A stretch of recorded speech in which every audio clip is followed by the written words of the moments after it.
Hello and welcome to this Vue and Firebase tutorial. I am going to be walking you through how to build a chat application that you can only communicate via the medium of emojis. Now, some people might say this is a little bit pointless. Personally, I feel we need a new communication medium given the political uncertainty we have at the moment. If Theresa May was maybe using emojis to negotiate Brexit, we might have a better deal. Okay, so the important parts of this are we are going to be using Vue.js, we are going to be using the vue-router, so we can navigate around our application and have different views, different screens. We're going to be using Firebase, which is a backend of as a service offered by Google. I think I'm going to be able to demonstrate the full potential of Firebase through this application. What Firebase allows us to do is just focus on the front end, and it takes care of the back end infrastructure. So normally with an application, you'll have this concept of a full stack developer. You'll have a front end and a back end, and effectively you need to create two large components before you can get your application live. What Firebase allows us to do is just focus on the front end, and it takes care of the back end in a scalable way. We're going to be using Authentication, so this is one of the services offered by Firebase. And we're also going to be using Firestore, which is a real-time database. So I'm just going to dive in and show you what we're going to create from scratch throughout this application. And hopefully by the end of it, you'll agree that Firebase, using Vue and Firebase together specifically, makes the process of creating what would historically be quite a complex application very simple. And also, what's also cool is by the end of it, you will have your own emoji chat application that you can publish live on the web.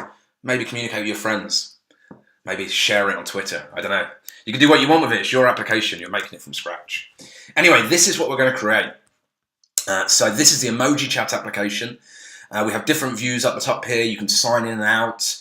You can also join. And all of these capabilities, joining, authentication, signing in and out, are provided by Firebase. And what you can also do is you can communicate via emojis. So for example, I'm signed in here as Joe Appleton at solent.ac.uk. I can send a poo emoji. We have access to hundreds of emojis. It's not just a poo emoji. We've also got this kissing emoji. I don't know what that one is. And we can filter through different emojis here. Look at this. Cheeky monkey emoji.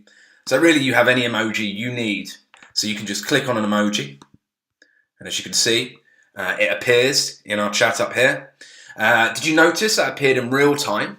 So that in itself is interesting. But now if I come over to Terry's chat window, which I believe I have over here. This is Terry's chat window, I think. Oh no, this is my chat window. Let's have a look. Where's Terry's chat window? Here's Terry's chat window. So you can see the poo emoji automatically appeared and updated in Terry's chat window. So we are creating, using Firebase, this real-time persistence between our front end and our back end database. So that's pretty powerful. Historically, if you've been involved in web development, the front end and back end connection was not persistent, so you would have to refresh the page. What we're seeing here is we're seeing an application that could be bound to the state of a database. So that's very powerful. It uses WebSockets, but it adds an abstraction layer on top of WebSockets, which makes this fairly simple to achieve. So now I'll summarize everything we need to do. We're going to go ahead and make this, and hopefully you'll agree it's not as complex as it first might seem to display a poo emoji on the screen in real time. So let's dive in and get going with the tutorial. Okay, so before we can get going, there are a couple of dependencies that you will need to install if you have not done so already. The first one is Node. We are going to be using the Node package manager quite heavily throughout this tutorial. So make sure you have Node installed. It's super easy. You just need to download the executable and run it, and it's just like installing any application. Once you have Node installed, this is going to give you access to the npm package manager that we are going to be using throughout this tutorial. So I've just come across now to my command line, to my terminal. And the next thing you'll need to do, if you have not done so already, is install the Vue CLI. And you need to do that globally. So you'll need to run this command. I've already done this, so I'm not going to do this again, and you only obviously need to do it once. So npm install -g app view /view CLI, and that's going to give you access to the view command line. And if that's working, we can type view. I'm just going to zoom in a little bit. We can type view into the command line, and we have all of these options. So we are going to be creating a new project. So we type in here view create, and then the name of our project, which is called emoji chat, but obviously you can call it what you like. So that's going to create a new project for us. So that's going to take a little bit of time, and once that's done, we are going to start bootstrapping our application. Okay, so here are the options, and we are just going to go for the default. So I'm going to press enter here. Let's just do that, and that's just going to install the default dependencies for our initial Vue application. So it takes a little bit of time to run. While that is running, it probably won't hurt to go over to Chrome. I'm just going to set up a new Explorer window and bring it across. So go over to Chrome, pull up firebase.com, and make sure you have a Firebase account set up. So I've already got an account set up. So like I said, Firebase is provided by Google. For our usage, it's free, and you do not need to enter any card details. So that's important, obviously. So do go ahead and set up a Firebase account, because we're going to need it later on. So if I come back to command line now, it looks like my application is indeed set up on my desktop. So it's telling me to cd into the new folder that it creates, which it names after my application name. And then it's telling me to run yarn start. Yarn is effectively the same as npm, but it does a few things for us, like it automatically saves dependencies. So you should definitely look at installing yarn. However, for this tutorial, I'm just going to be using npm because I know that everyone has it. So let's cd into emoji chat. I'm not going to boot up a web server yet. I'm going to clear this down, and I'm going to open up my editor here. I have the terminal shortcut installed, so I can just run code space dot, and it's going to pull up Visual Studio Code for me. So I'm going to full screen that. So that's really nice. I'm then going to bring up a terminal window down here, and hopefully I can zoom in a little bit so you guys can see. Okay. From here, I'm going to open up my package.json file. So this is a package.json file that comes as standard. As you can see, currently we just have one dependency installed, and I'm now just going to run my application. And we've got these script tags that we have available to us, and I'm going to run serve. So in order to run that, I can run npm run serve, and it's going to boot up a development server for me. I really like this. If you ever developed back in the day, you'd have to set up a local development server yourself. Now it's all handled for you through these command line tools. So let's just click on that command click to file the link. And I'll just bring this window across so you guys can see it. So this is what our initial application looks like. You've probably seen this a lot of times before if you've used the Vue CLI. So now we can go ahead and we can set up routing. Okay, so some of you may not be aware what routing is, so I just very quickly want to introduce to you the idea of routing and why we need it.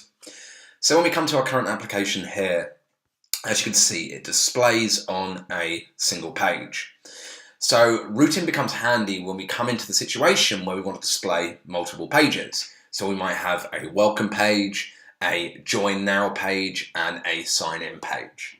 Now, one way to tackle this problem, if routing did not exist, would be to hide and display different components, which display, in turn, different pages. So remember, this is a single page application. I just want to reiterate that point. So everything binds to index.html on this div id equals app tag. So our entire application renders on a single page. It does not reload. It's a single page application.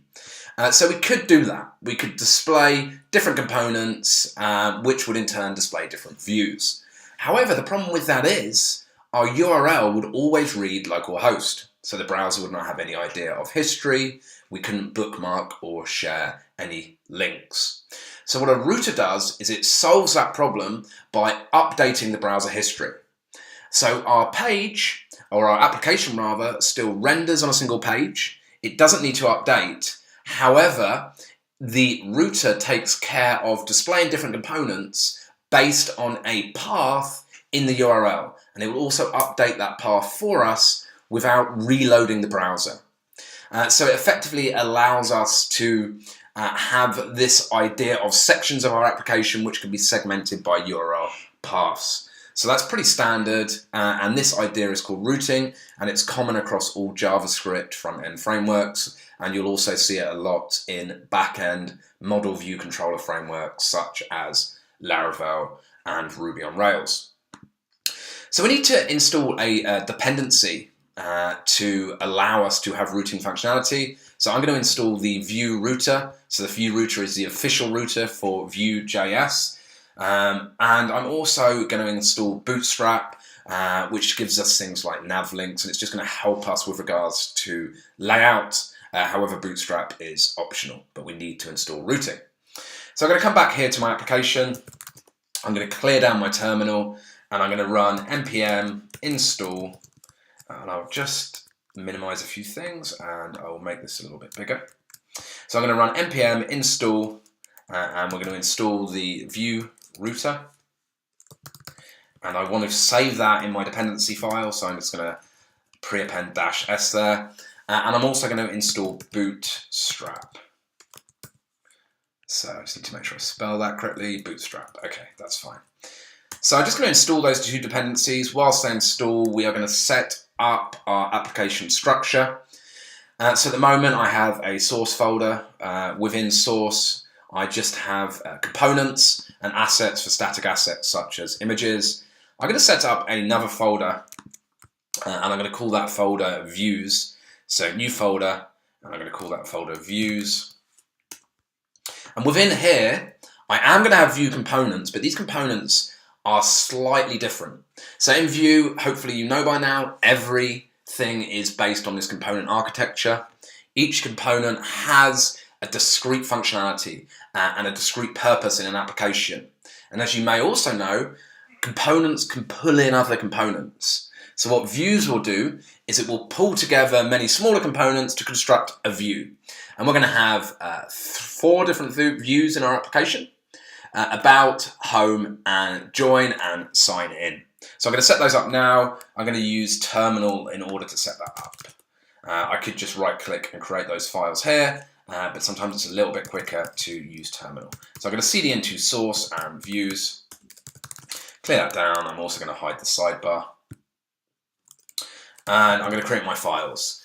So I'm going to create about.vue. Remember, all Vue component files do have the .vue extension. So just because we're creating it in a Vue folder, that has nothing to do with why we're calling it a .vue file. All Vue components have a .vue extension.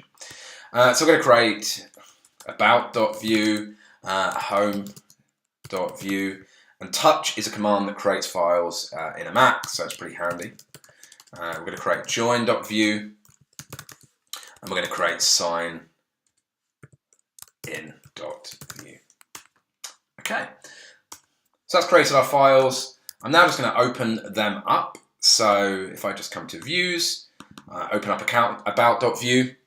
So if I look at my app.vue component, you'll be aware that components generally consist of 3 areas. We have an area for the template where all our visual HTML goes, and that is ostensibly just HTML, which makes Vue so nice to work with. We then have a script, which contains all of our JavaScript functionality, and we have a style, and this can be scoped to the component level. We have a style where our style information goes. However, we don't necessarily need these 2 sections here. If we just want to serve up purely visual HTML and we don't have any styling information or dynamic JavaScript functionality, we can just use this template section. So I'm going to set up a template in each of those files, and then after that, we're going to use the vue-router in order to be able to navigate between these different views. So let's do that now.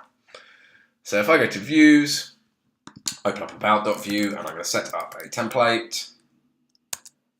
Remember, we will be using Bootstrap, so we have access to col 12, and this is just going to be a h1 here, and I'm going to give it a class of text center. Text center, and this is just about here. Okay, so I'm going to copy it and paste this into home, and we're going to update this to home. Copy and paste this into join, and just update this to join. Copy and paste this to sign in, and call this sign in. I never know if that should be 2 or 1 words. Okay, so we set up our views, which are going to be larger sections of our application. Next, we need to somehow tie these views into the router. We also need to pull in our Twitter Bootstrap library so we can take advantage of these Bootstrap class stylings. Okay, and we'll do that in the next section. Okay, so we need to go ahead and we need to pull in Bootstrap and the vue-router into our application. So the best place to do that is going to be within main.js. And as you can see here, main.js, its job is to import Vue from our Vue node modules, and it also imports app, which is our root component, and it mounts that to our index.html div with an ID of app. This bit of information over here is an extension I installed in VS Code. It tells you the size of dependencies. You can see you have this idea of a ungzip size of 67.6 when it comes to Vue, which is really small, by the way. When it's gzipped, so Firebase hosting will actually take care of compressing all of our assets. It's only 24.2 kilobytes. So that is tiny. So we're getting a lot of functionality for a very small library out of Vue. Okay, so the first thing I'm going to do is I'm going to import Bootstrap, which I installed earlier. I'm just going to import the CSS file. I'm not going to import the Sass file. So Bootstrap /dist /CSS /bootstrap .min.css. So I imported the Bootstrap library. As you can see, it's 150 kilobytes, 23 kilobytes gzipped. So it's fairly large, but when it's zipped down, it's not too bad because it's just text and it's very easy to compress. Okay, so next I'm going to import the vue-router, and I'm going to give that a name of router, and I'm going to import it from vue-router. Okay, so I'm just going to close this down. So Visual Studio Code is going to complain. It has linting enabled, and it's going to say router is declared, but its value is never used. So let's use that. So vue-router is a plugin for Vue, and there's this common pattern of using vue.use, and then we pass the plugin into Vue. Now we have to do that before we create a new Vue instance. So I'm just going to pass the router into Vue. And now we have full access to the router functionality within our entire Vue application. So it's a very nice way to extend the functionality of Vue. Next, I need to define my routes, and these are just going to be a variable. So it's going to be a constant variable, and it's going to be a list, an array list of routes, and the list is going to contain an object literal for each route. And the object literal looks like this, and it has to follow this exact naming convention. So the path, this is going to be my home path, and then the component, that we are going to display given that path. So in order to use our components, we need to import them. So remember we set up these Vue components here. So let's go about importing them. So whereabouts are we now? So we are here. So we need to look into views. So we are here. We need to look into views, and we need to import all of these. So let's do that now. So import, and you can call them what you like because there's only one default file within there. So there's only one default export. So we're going to import about from current directory. We're going to look into views and we're going to import about, and we do not have to put the .view extension in. Webpack is smart enough to work that out for us. And then we're going to import home from views home, import join from views join, and import sign in from views sign in there. Cool. Okay, so we've imported our view components, and I can now simply tell the router via this routes constant that we're going to pass into it what component I want to display given a specific path. So just a forward slash, I will of course want to display home. And I'm just going to copy and paste this 3 more times. And I can name these paths whatever I like, so that's super handy, right? So given the about path, I want to display about. Given the join, so I'm going to have a join path, and I want to display the join component. And finally, I'm going to have a sign-in route. And again, I can choose what I want the URL to look like. So I'm going to go for snake case, but you can choose whatever case, whatever naming convention you like. And I'm just going to pass in the sign-in component. Excellent. So all I've done here is set up a JavaScript array. At the moment, this isn't tied to my routes. So what I need to do is I need to create a new router. And I do that by doing this. So I say new router. And this is going to take in a list of routes, which are going to be our routes up here. Now it is important. It is important that we do follow this naming convention. And I've missed out the equals here. Okay. And what's it saying here? What does it say? Routes is not defined. It is defined, I think. Oh yes, I've misspelled that up here. So I'll just fix that typo. So we're saying new router, and you have to have this structure. You say routes, and I'm going to pass in a list of routes which look like this. Now, because this variable and this index are named exactly the same, ECMAScript 6, so the latest version of JavaScript, will automatically infer that. So I don't need to do this. So this is exactly the same as the previous version. Okay, so now I've done that, I can pass the router into my application, and it looks like this. So this is the view instance here.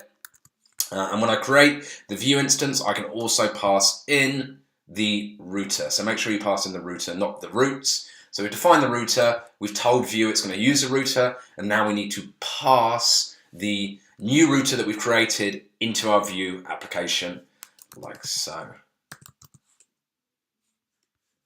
I'm going to just put it here. Okay, so we've done that now. Excellent.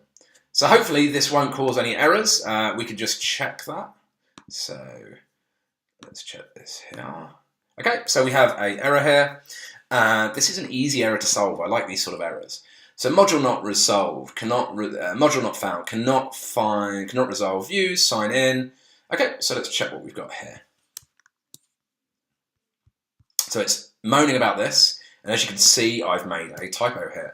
So let's come back and check what we've got here, and we'll just check that we've got no warnings on our console as well. No, that all looks good. Okay, so this is fine. So now we have set up the Vue router. We've told Vue that it's going to be using routes. We can go ahead and we can implement our views using the full functionality of the Vue router.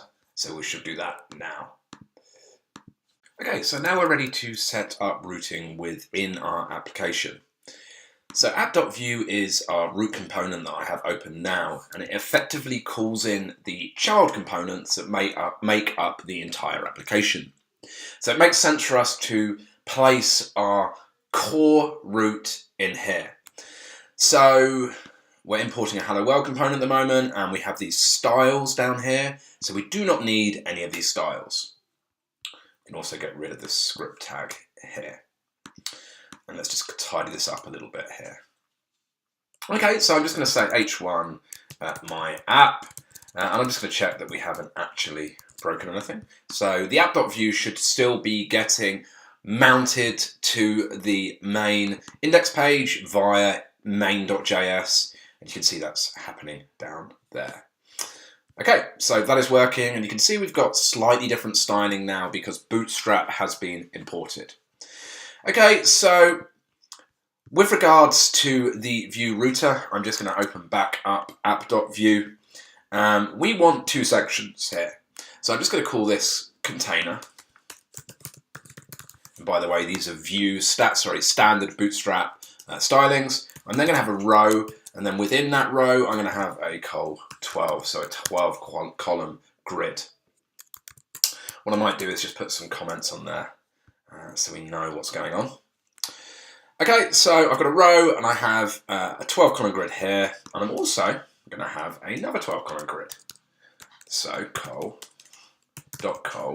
I keep forgetting I want to put the comment on there. Okay, so I've got two 12 column grids, and this is what I'm going to do. So I'm going to have my nav links in one. And when I click these navigation links, if I come back to app.view, main.js, when I click these navigation links, I want to navigate to various views. And when I navigate to those various views, I want these components to render.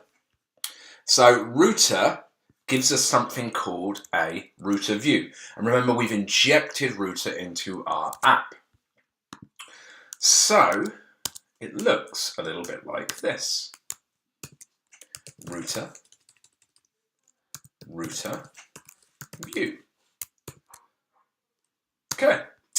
I have access to this because I've injected the router into my application. So let's just see what that does right off the bat.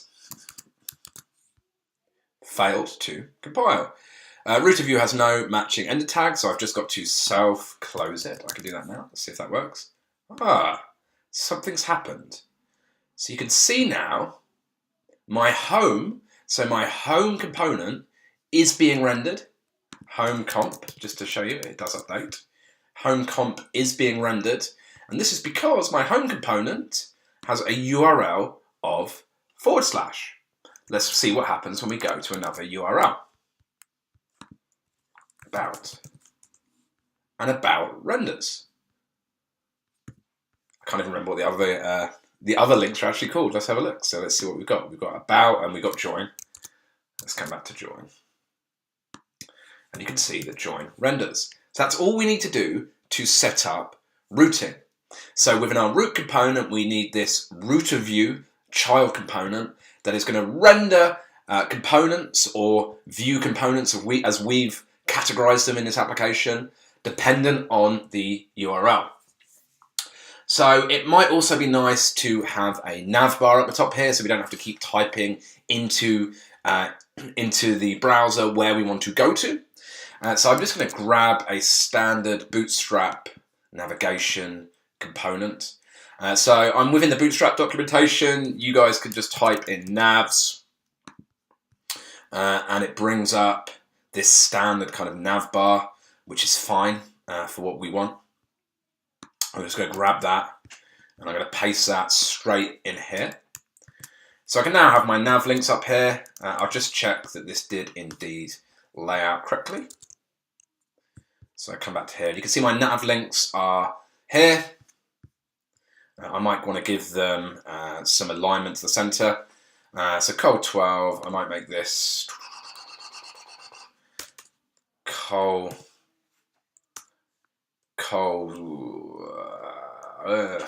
Let's make col5, and then we will have offset. I believe it's this. We can have this in Bootstrap. So offset MD5. So let's see what that does. Okay, that looks better.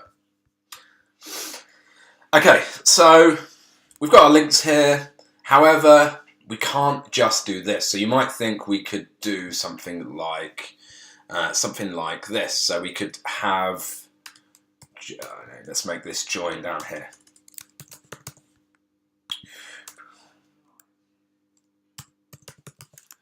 Join there. So this won't work. Well, I don't believe this will work. You see, this takes us back to the home page. So this doesn't work. So we can't just have normal HTML links that you'll normally use. So we have to use what's known as a router link.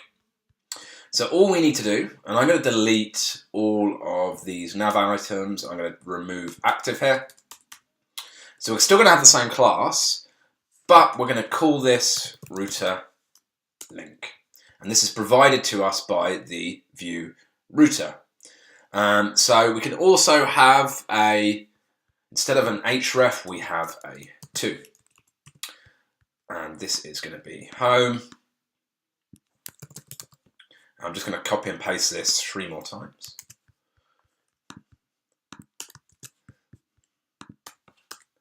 And I'll also display this for you guys so you can see what's going on.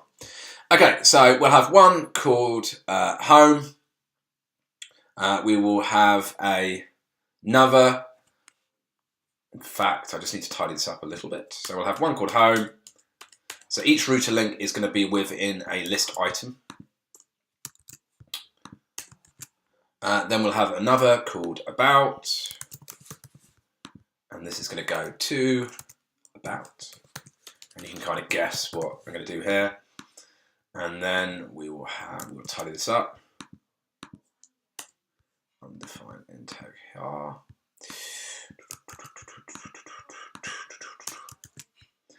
We will have another called join. Unexpected A. Have we got an opening A tag that we haven't closed? I don't think so. I think it's just getting a bit confused. Okay, so we will have another called join. And that's just going to go to join. Join. And we will have a final one called sign in. Oh, I see what I've done here. You see that? So I'm used to using WebStorm. This is the first time I've used Visual Studio Code for quite a while. And what it hasn't done, it hasn't auto-updated this closing tag. So I don't know if there's a plugin that will do that. I'll have to have a look for that later. Okay, so the final one that I'm going to have is sign in. And it's going to look like this. 2, and for sign in, we set the path up like this. And remember, all of these paths relate to this roots constant that we set up a while back. Okay, so I'm just going to call that sign in. Here, sign in. Cool. So let's just recap what we've done here. So we've set up a router view component down here, which is where our views will render. We've then set up a navigation bar, and we've used this component called router link, where we pass in the prop2, and we also pass in the attribute class in order to style it.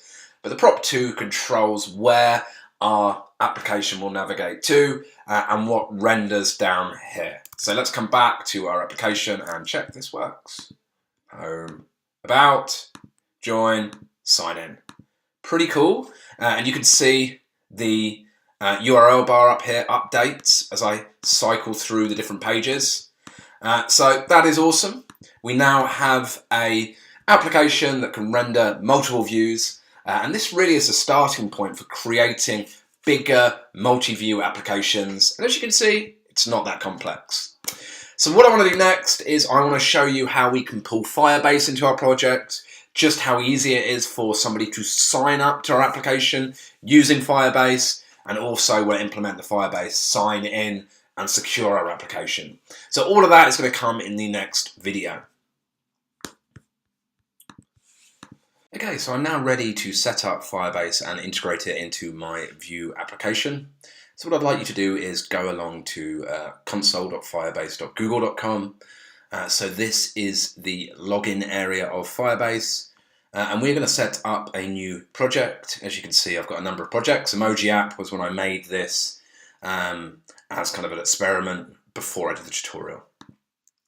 So the project name has to be unique. So I'm just going to call mine emoji app tutorial. Okay.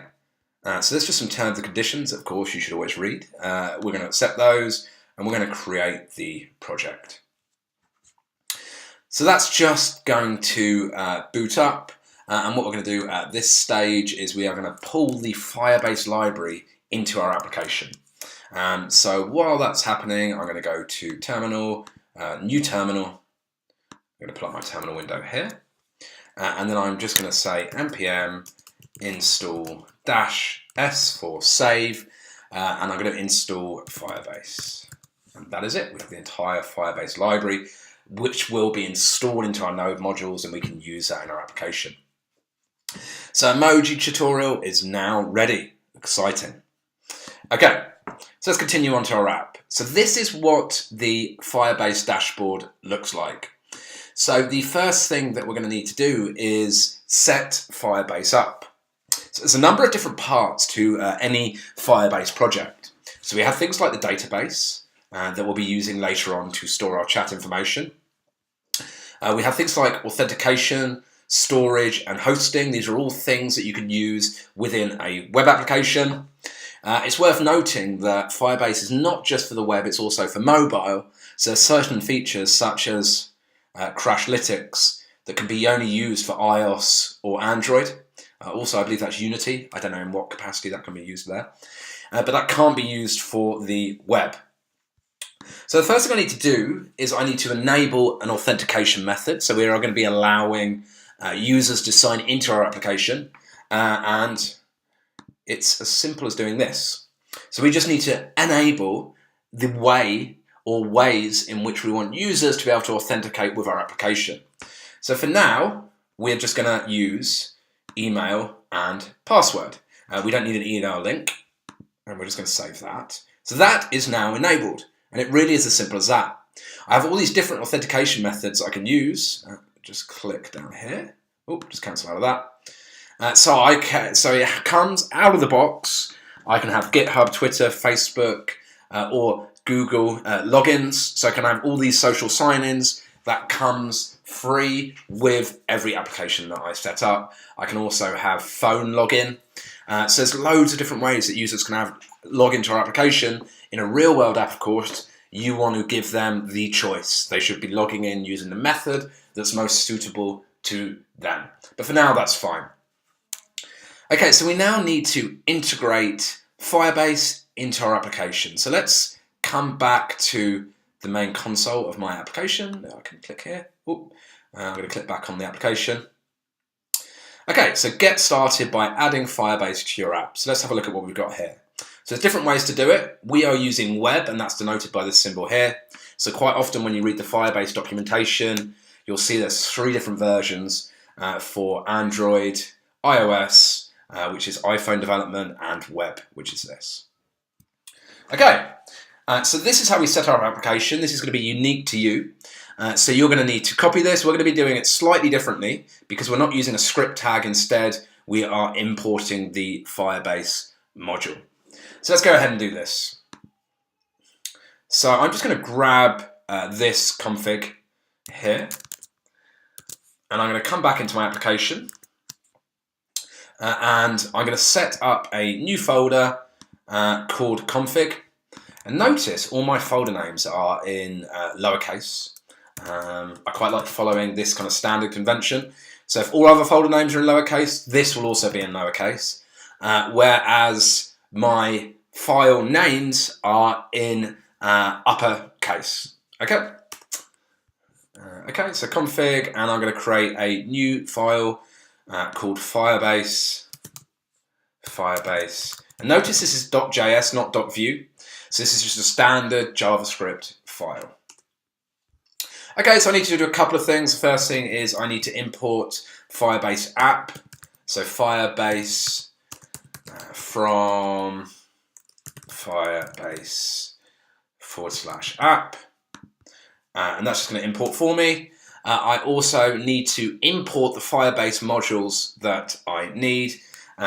For now, though, we only need to import Firebase /auth. Okay, so we don't want to import the whole Firebase library. We only need to import what we need. So later on, we will import the real-time database. So next, I need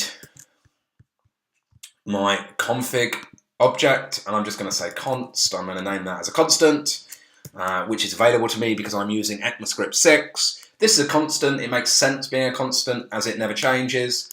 And remember, this is going to be unique to you guys, so you will have to grab this information from your dashboard. Okay, so next thing I need to do is I need to initiate my Firebase application. So I am going to use this command, Firebase.initialize app or initialize app. I can never get used to the Z. In the UK, obviously, it's not spelt like that. So initialize app, and I'm going to pass in my config to this initialization function. Config there. And I'm going to save this initialized app to a variable called Firebase, or FB, an acronym for Firebase. And then I'm going to export, not default in this case, because I want to export further bits of information later on. I'm just going to do a standard export of FB there. Okay. So that's okay. Let me just have a look. What's going on here? No, that should be okay. So export, I could actually maybe put it up here. Okay, yeah, that's better. So I'll put it up here. So export, and then I'm defining the variable, and this variable is being exported.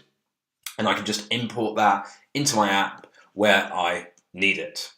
Okay, so that's all we need to do to configure Firebase. So next thing we need to do is set up a form to allow users to join our application. So there's no point in having this means to authenticate users, but then having no kind of interface by which users can actually enter their information. So that's what we are going to do right now. Okay, so let's pull up join.vue and let's set up a sign-in form. So at the moment we only have this template. I'm also, actually I'll leave that in for now. I was going to say I'll also delete that, but I am not going to do that. So Bootstrap allows us to have this CSS class called a .form group, and this is what we're going to use to set up our form. So our form is not going to have any action at the moment because we're going to handle that using Vue. And then we're going to go ahead and we're going to set up our form. So we can have a .form group like this. And then within there we're going to have a label. And the label is going to be to start with email. So this is a basic sign up form.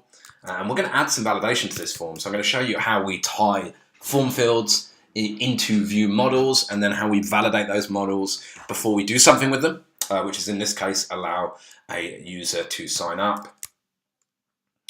And then finally we are going to have a input, and it's going to have a class. So an input, and it's going to have a class of form control. Okay, so let's see what this looks like. Did that work? I think that worked. Okay, so I'm just going to lay this out in a bit more of a readable way, and I'm also going to clear up some of my screen area. So we've got a label, we have an import type of form control, and we have our label called email. Let's just tidy this up. There we go, that looks a bit better.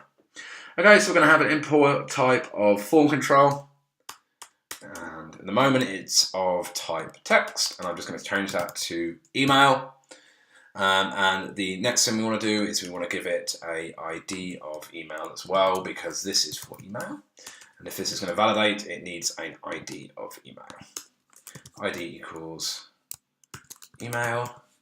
I'm going to give it a name also of, guess what, email. And I'm also going to give it a v model of email. So this is the first time I've maybe introduced v model to you. And I'm just going to show you how that works. But first, before we do that, let's just check all of this lays out properly. We haven't got any errors. So if I go to join, yep, that looks fine. Email does indeed lay out. It's not the nicest looking form, but this doesn't really matter for now. I mean, I could just change this to, I don't know, col 6. It might just look a little bit better. Okay. So let's just look at this idea of a v model. So to really understand it, we have to set up a proper controller, which is going to look like this. And what we need to do is we need to set up this object within the export called data. Now we can do this. So data is a function that returns. So it returns a string literal, or an object literal rather. So data is a function that returns an object literal, and this object literal is going to contain a list of values. So these values describe the state of this component. So the state of this component is it's going to have an email. We're then going to have a confirmation email. So we're going to have a confirm email. And I can give it an initiated value. So what's this saying? Okay, that's fine. I can just change that to that. That's fine. Then that will do it for us. So I can have a confirmation email, and I'm going to have a confirmation email is just going to be blank. Finally, we're going to have a password, which is also just going to be blank to start with. And then finally, we are going to have some errors, which are going to be a list. So an array list, we're going to have a list of errors. So what's this saying now? So it's saying, what have I done wrong here? Let me have a look here. So that's fine. That looks fine to me. Oh yeah, that should be return. Okay.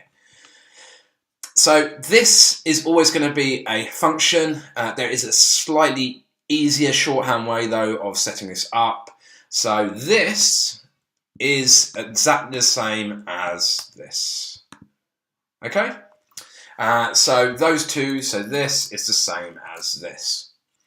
Right, so then we can explicitly bind these data objects to our document object model through using v model. So we can bind inputs to here using v model. So if I want a default of my own name, and this might be easier actually because it saves me typing stuff in when I'm testing, I can just do this.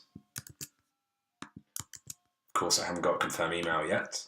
Password. And then errors, we have no need for that right now. So let's just see if that worked. So this should be bound to this via this data model, and Vue takes care of all of that for us. So let's just check, and indeed, my name is in there. So let's set up our further field, so we can just copy and paste this 2 more times. So this is going to be confirm email, and this is going to be password. And all of these are required. So this is going to be confirm email, this is going to be password, and we just need to update these. So this is still type email, and I'm going to change this to confirm email, and we'll just copy this across here. Okay, and this model is going to be confirm email. Finally, this is going to be of type password. ID is just going to be password. I should update this too as well. So confirm email, and then, yep, that's fine. Otherwise it will just complain I won't have valid HTML. So this is going to be password. And this here is going to be for password, right? Okay, and name here is just going to be password. and vModel is going to be password. And we also are going to have a button of type submit. And I'm just going to place this down the bottom here. So I'm going to have a button of type equals submit. Sometimes that works. So sometimes emit is a little bit funny when it comes to. So sometimes emit's a little bit funny when it comes to using Vue components. So button type equals submit, and I'm going to give it a class. So I'm going to give it a Bootstrap class of btn primary, and we are just going to have join there. So let's see if that's laid out. Okay, so that's starting to look good. We might want to offset this a little bit so it comes a bit across the screen. We can do that, of course, but that's looking good. Our form is starting to look okay. So the final thing we are going to do before we add validation is handle a submit event. So we are going to set up a method called submit form that is going to be fired when the form submits. So I'm going to get this done next. So let's do that now. Okay, so I can set up a submit event. So perhaps you've seen events before in Vue. I can do something like this. So I can listen for a submit, which is going to look like this. So submit.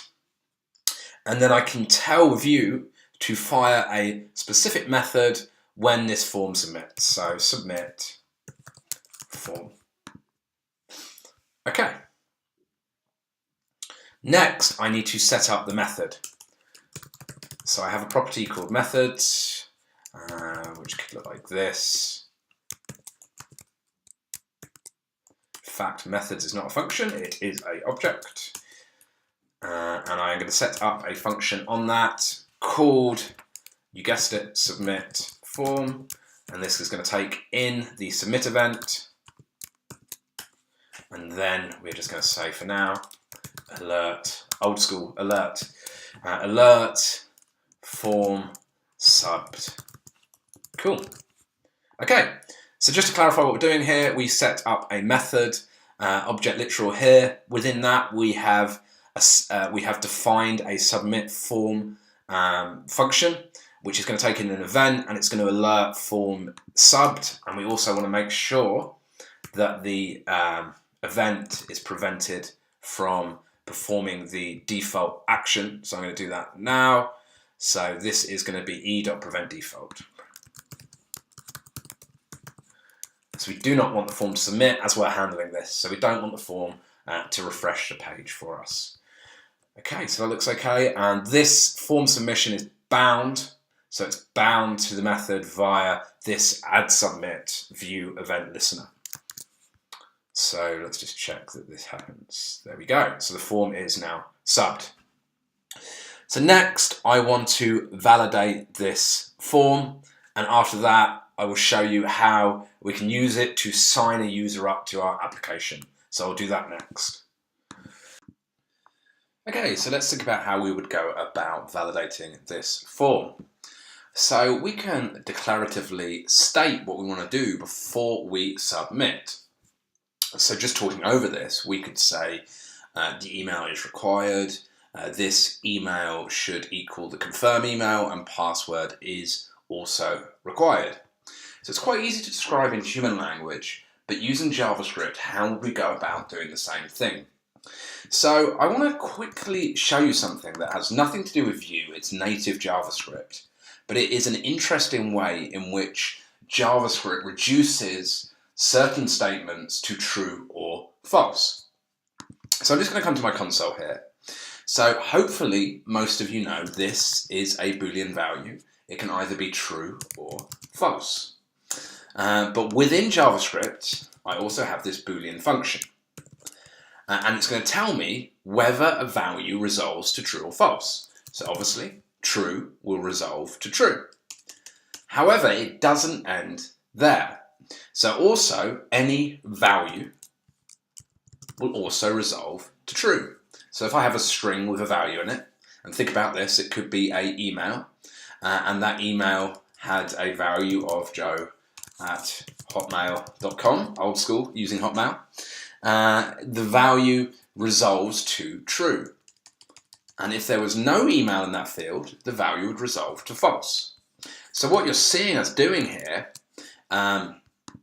is using this kind of Boolean resolution function within JavaScript to ascertain whether there's a value or no value in any given variable. So let's see how this might be used with regards to validation. Okay, so we are back on join.vue, and let's consider how we would go about validating the form.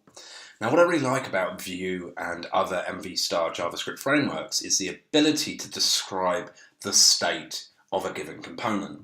So what do I mean by that? So we can look here, we've got email, confirm email, password, and errors. So these are all state items on our component, and they can all have values. So you can think of our component as a vessel for holding these values, and our component can also have a state of true or false based on the values of those specific values. So let's go ahead and validate these values. And remember, email, confirm email, and password are explicitly linked to the input via this vModel attribute here. So that's really nice, this ability to bind DOM values to our JavaScript by just using this attribute here. That's really handy. And definitely one of the major reasons to be using a framework such as Vue.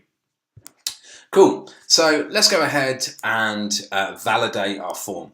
So the first thing we need to do is we need to set errors. So we can say this.errors, and this accesses the data attribute up here. So errors automatically gets attached to the component instance by Vue. So we can say this.errors, and we're going to just set errors equal to blank. So every time the form gets submitted, we're going to assume it's true. And the first thing we're going to do is we're going to validate if everything's okay. And if it is, we can then go ahead and submit the form. Later on, we'll be sending that data over to Firebase, but for now, we'll just say it is correct.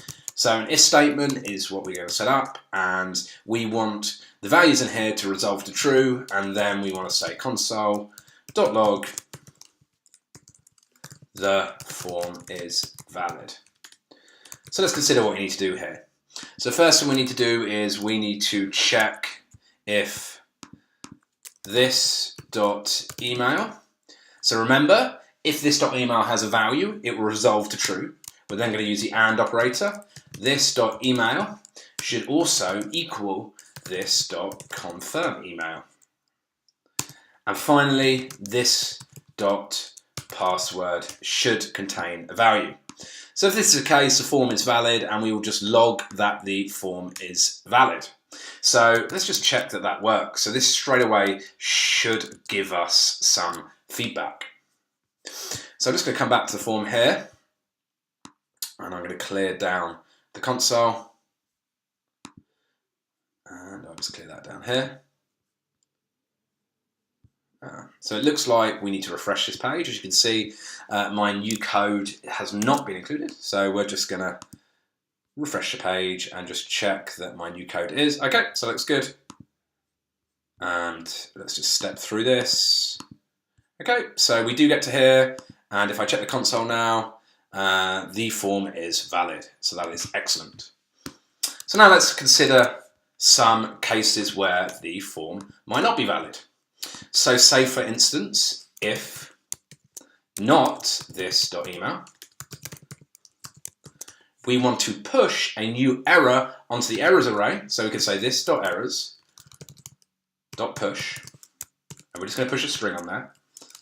Please enter an email. Then we can move on to the next instance. We can say if not this.email, sorry, no, it's not that. So if this.email is not equal to this.confirm email, we can say this.errors.push And I'm going to change these to single brackets. I think we'll have linting errors, or single quotations rather. I think we'll have linting errors if we don't use that. This.arrow.push, emails do not match. Cool. So the final thing we have to do is we can say if not this.password. I think you probably guessed what I'm going to write in here. This.errors.push.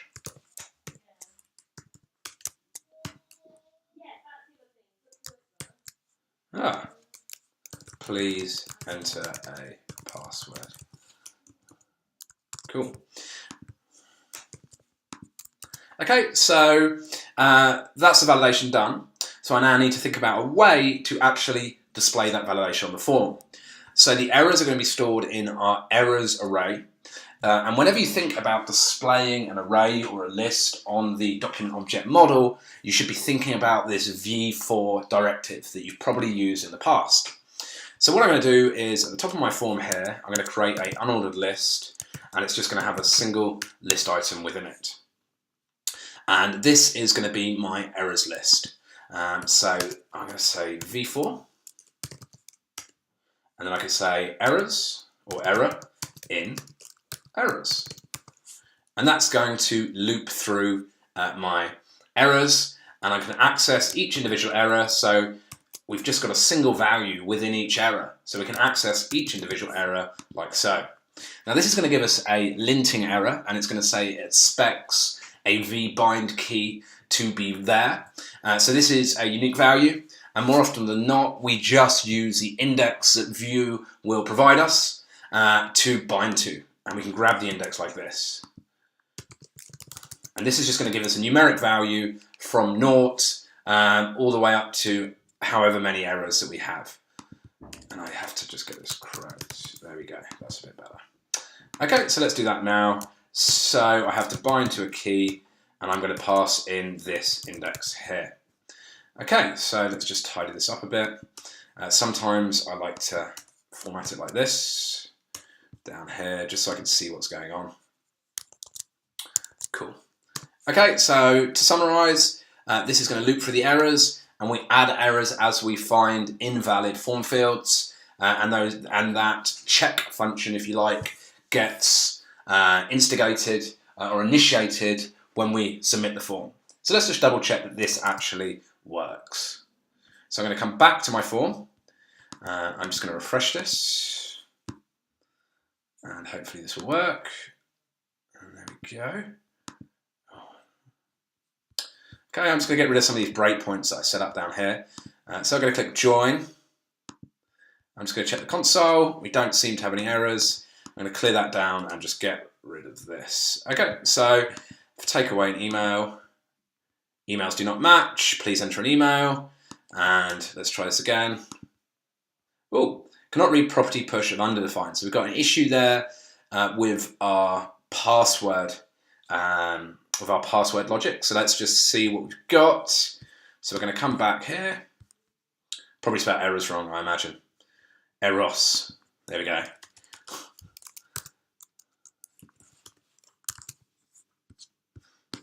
So let's refresh this. So let's just totally devalidate the form and check that everything works. Please enter an email. Please enter a password.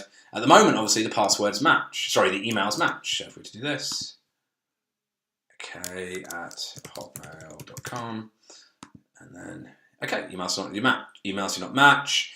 Now, if I refresh a page and I press join, the form is valid. So that's excellent. So we now have form validation, and we are ready to send this data away to our Firebase server. So that's excellent news. So in the next section, we shall do just that. Okay, so we're now at the stage where we are ready to add users to our Firebase application. So let's just come down here and have another look at our submit form method. And as you can see, at this stage, our form is valid, so it makes sense to send information to Firebase. But how will we do this? So let's go across to Firebase and just take a look at firstly, the application interface. So we have this authentication section within our Firebase dashboard of our project. So check that out. Firstly, we need to make sure that sign-in is enabled. So we have enabled at least one sign-in method. And in this case, we have indeed enabled email and password. So we did that right at the beginning. So I imagine you're already set up for that, but just double check this. So when a user signs up to our application, they will appear in this list here. So we can manually add a user here if we wanted to. foo@hotmail.com and give him a password of password. Security is key for us today. Okay, so we can sign up this way. So this user has now been added, so foo has been added, but we want to do this programmatically. So let's take a look at the Firebase documentation. So this is the Firebase documentation. You can find it at firebase.documentation.com or just Google it. This is a Firebase documentation, and I am looking at how to get started with Firebase authentication on websites. So if we come down here on how to sign up new users, you can see that the Firebase object has this auth function that I can call, and I can call on it another function called create user with email and password. So this is exactly what I want. So I'm just going to grab that, and then I'm going to come back to my application here, and I'm going to save this here for future use. Okay, so I've got to think, how do I get access to this? So if you remember earlier, we set up this file here called Firebase.js, and that's within our config folder. And you can see in here, I'm exporting this single variable at the moment called FB. So you notice I'm not exporting a default variable. So when I export a default variable, I can import it from another file, and I get to choose the name of the variable that that import gets saved to. This is not the case with a single export like this. So let me show you what I mean by that. So this is Firebase.js. So when I import it, so I need to import that. And the best place to do it is in the script tag here, in the opening script tag. So when I say import, I have to explicitly state within curly brackets, I want to import FB, the variable FB. And I can have multiple exports, but I can only have one default export. So I can have multiple normal exports, but only one default. And you'll see why this is useful in this case later on. So let's just state the path from ... So I'm coming up a level, and then I'm going to go down into config, and then I'm going to import Firebase. And that is case sensitive. So if you have a lowercase b, that's not going to work. Okay, so let's just check that that has indeed imported. So I'm going to know if there's a problem because there would be an error here. So if that didn't import properly, this would come up with an error saying cannot find module. But in this case, we could. Okay, so our Firebase instance exists in this FB variable. So we can do this. We can say fb.create user. Rather, it's fb.auth. I don't know why I just totally missed that off. So fb.auth, and now this should hand back to us as create user with email and password. And you should know now we can get access to this.email like this, and this dot password. Okay, so I can get rid of this now. So this is all we technically need to do in order to create a user, but we should probably try and handle this properly. So this is going to return what's known as a promise. A promise is an asynchronous chunk of code. So it's going to run in the background, and when the promise resolves, this then function runs and allows us to pass in another function. So I'm going to pass in another function like so. We don't need to pass any properties in. And if you don't understand what this means, this is an ECMAScript 6 arrow function, so you should definitely look that up by passing in a function there. And I'm just going to say console.log, all good. Okay, so that that allows us to access the result of the promise if the user can sign up and Firebase returns to us a positive outcome. If it returns a negative outcome, it will do something called reject the promise. So the promise will be rejected, in which case I can catch, and this time I want to grab a parameter error. I can grab the error and this function will run if there is an error, and I could say console.log there was an error. And we'll just for now see what that looks like. And when we find out what this error looks like, we can then append the error to our errors array. So we can push the error onto our errors array. So let me just tidy this up. Okay, that all looks good. Let's just save that and see what we can do. Okay, so I'm going to bring up my terminal from down here. Just go to the console, zoom out a little bit. So I don't currently have any errors. And because I've pre-populated this form, I should just be able to join up. Ooh, there was an error. Console is not defined. Aha. You guys saw that, right? It looked like it got created, but then console is not defined. So because there was an error within here, this threw then an exception which got caught here. Okay, so let me check if this did actually work. So let's have a look. So I'm going to refresh this page. So I'm going to come back to users. And excellent. So you can see now we have a new user, joe.appleton@solent.ac.uk within our authentication users list. So that's excellent. This is working. We're now ready to move on to the next section. So we can join a user up to our application. We can then see that they're getting added to our Firebase application. But what does that even mean? What can we do to that? How can this help us create the rest of our application? So what we need to do in the next section is we need to create a sign-in form, and we can use components of this form in order to create our sign-in form. We then need a way of locking down certain routes based on whether or not the user is signed in. And then finally, we can create our dash area, and this is where the emoji chat is going to take place. So that's awesome. I'll just quickly recap the form. So we are submitting a form, and then if the form is valid, we are pushing the email and password to Firebase. And then if we get a positive outcome at the moment, we will redirect later onto the dashboard, but at the moment, all we're getting is a log to the console saying all good. This error condition here currently is only login to the console. So this is something I forgot actually. Let's try and do something a little bit more interesting and something that's actually going to give the user some information. So if I try and re-sign up again, and this is a final thing we'll do, if I try and sign up again, because joe.appleton@solent.ac.uk is already in our users table, it should throw an error. So let's see what that looks like. Aha, so it looks like we do get a plain error message. So what we're going to do now is we're going to do this. This.errors.push d. And let's see what happens now. Boom, error. The email address is already induced by another account.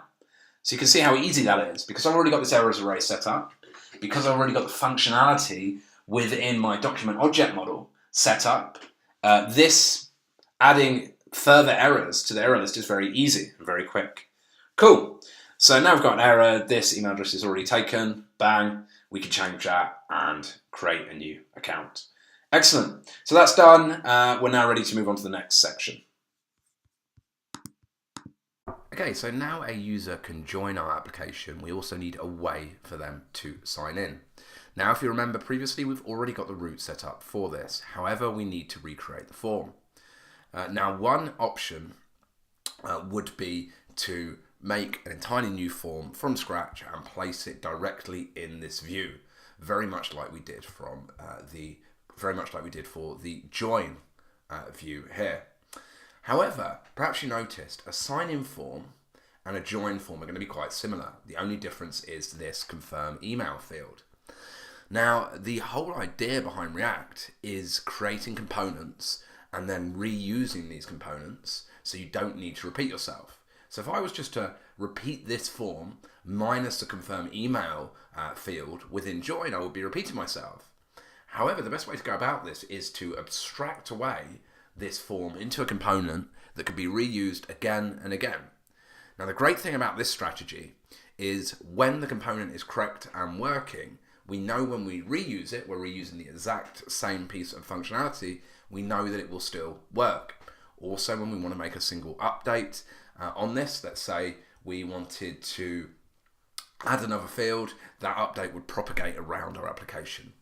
So let's go ahead and do this. Okay, so we want to abstract away this functionality of our form and place it in its own components such that it can be reused across both sign in and join. So this is the fundamental concept of component-based programming, where we can have these discrete bits of logic that can be used in multiple places within our application. So what I like to do is have each component responsible for a single job, but to do that job really well. So in this case, our form is going to be responsible for the data and the validity of the data. However, it's not responsible for actually submitting the data to a location. That is the responsibility of the parent component. So with that in mind, let's go ahead and create a new component that I'm going to call user form. So I'm just going to create a new file called userform.vue. I'm also going to get rid of this component here, hello world.vue, that was set up for us by the Vue CLI, as we no longer need it. So away you go, let's get rid of it. So delete that, move to trash. So let's start scaffolding out the basics of our component. So I'm going to have a template. And I'm also going to have a script which is going to export a default object. And for now, I'm just going to export the name in the form of a string of my component, which is not username, it is user form. So let's come back to join and have a think about this. So we need to grab this entire section of code. So we need to grab the form. Let me just check what we've got here. Okay, that looks fine. So we need to grab the form. I haven't got the whole form. So this is the whole form here. From form to form and also the errors. So I've got that. I'm just going to delete it for now. And I'm going to put a comment on here to say that we're going to insert component here. Okay, so let's come back and create a section within our user form component for where that form is going to go. So I'm just going to create a div and I'm going to give it a class of col12. So when it comes to creating components, I like to make the width of them 12 columns, which is the maximum amount of space that they can take up.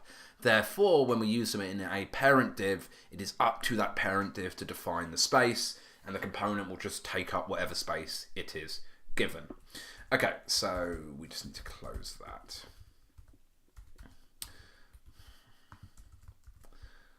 Right, so I've dropped my form into here. So that's all we need to do at the moment with regards to the visuals of our form. Now we just have to go ahead and we have to add a few things. So the first thing we need to do is we need to add some props. Now we need to pass in some logic. So whenever a parent component communicates with a child component, we have to pass in that information or pass across or facilitate that communication via props. I just used a lot of words for explaining a very simple thing. But anyway, we need to facilitate that communication via props. So I want you to have a little think now about what sort of properties we would pass in. So the first thing we need to do is pass in a way for us to decide whether we show this confirm email or not. So if it is a join form, we want to show it. If it's a sign up form, we don't want to show it. It's not up to us to make that decision. It's up to the parent component to tell us where the form is being used. So what I'm going to do is I'm going to set up a prop, and I'm going to call that prop conf email. Now you'll see why I haven't called it confirm email in a second, but I'm going to call this prop conf email, and it's simply going to be a Boolean. So the parent component can pass in true or false based on whether I want to display this confirm email form field. So let's come up to confirm email and find where it is. So confirm email is here. It's already in a div. And I've actually already got the v-if here. That's a crossover from a previous section of code I made, but you will have to add that. So what we're saying is if conf email, then display this section here.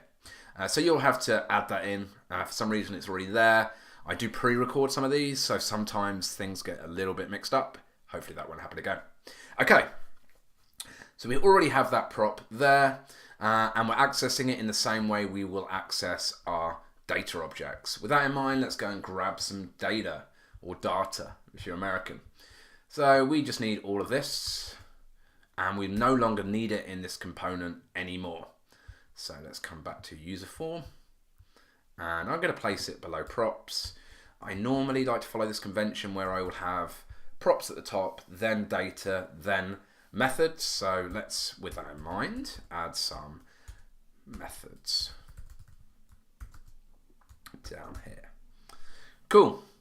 Okay, so I've still got these defaults here. Of course, in a real world application, these would just be blank, but this makes our life a little bit easier as we don't have to keep filling out the form again and again. Okay, so let's consider what else we need to do. So when the form submits, we have this method down here called submit. Now, most of this logic can be handled by the user form component. So let's just grab this and paste it here.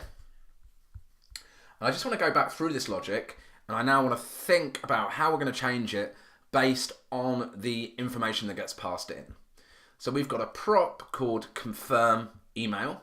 It is a Boolean, so we only validate that the emails are equal if this is true. So let's just go through the logic here and think about how we might change this. So let's come through. So submit form, we are still preventing default. We are still resetting the errors, and this bit here has to change because this will be handled in the parent component.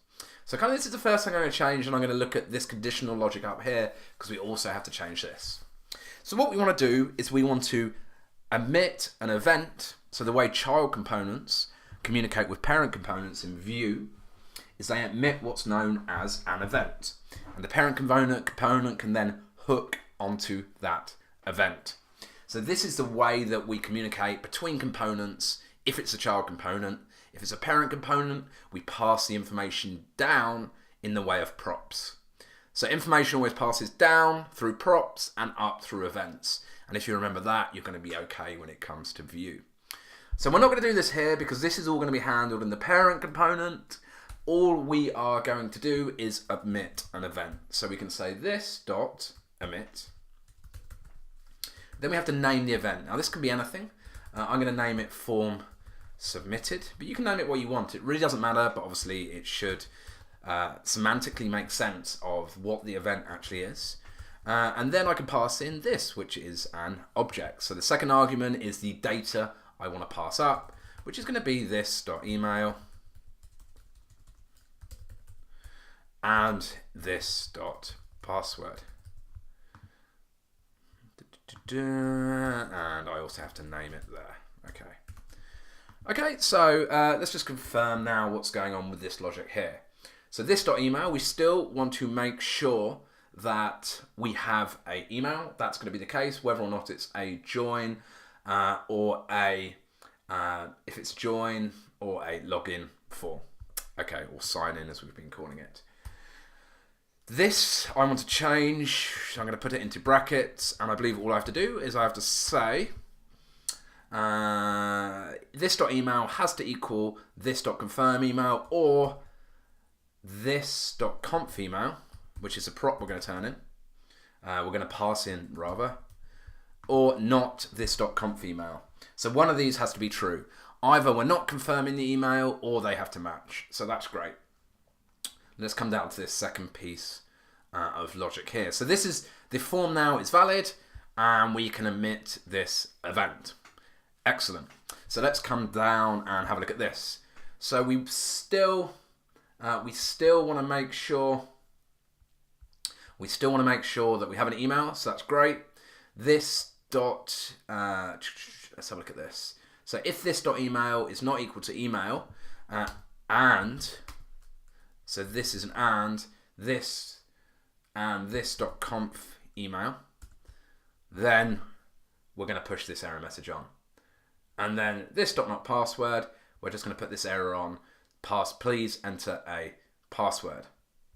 Okay, so this is all looking good. I think we've done most of what we need to do now to reuse this logic. So let's consume the form in the parent component and then set up a new event within the parent component that is going to listen to the event that we raise that we call form submitted.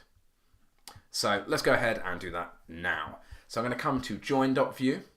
And the great thing is now I can get rid of all of this logic here because this is handled in the child component. So immediately, let me just get this right. It looks okay. What have I done now? So that, I'm missing that. There we go. So that looks okay. So submit form. So I can get rid of all of that logic. I don't have to take in an event anymore there.